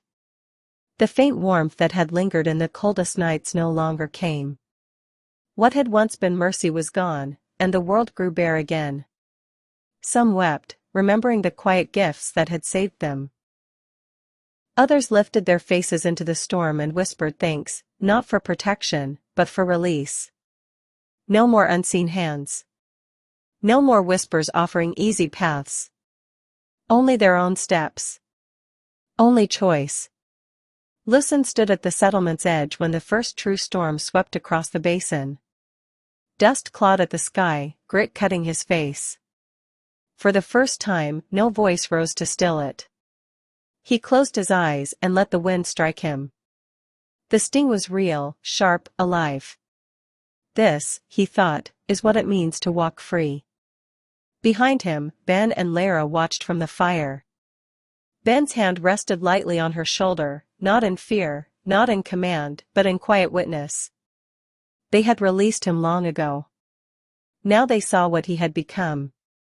Not a king. Not a prophet. Not a tyrant or savior. He walked among them as one of them, unarmed, unblessed, carrying nothing but the truth of his choice. His shoulders bore no crown, yet the weight he carried was heavier, the freedom to stumble, and the freedom to rise. The caravan built walls of stone and clay. Gardens took root in ash. Children's laughter rang out in places where once there had been only whispers of fear. Around the fires, voices argued, sang, and joked, raw and unrestrained. One night, as they debated where to plant the next garden, a woman said sharply, "Do we still follow him?" Another answered, "No. We walk with him." The words carried. Heads nodded. And with them, the first fragile shape of a people unchained took form. One evening, as the sun sank red across the basin, Corvin sat with Lucen by the fire.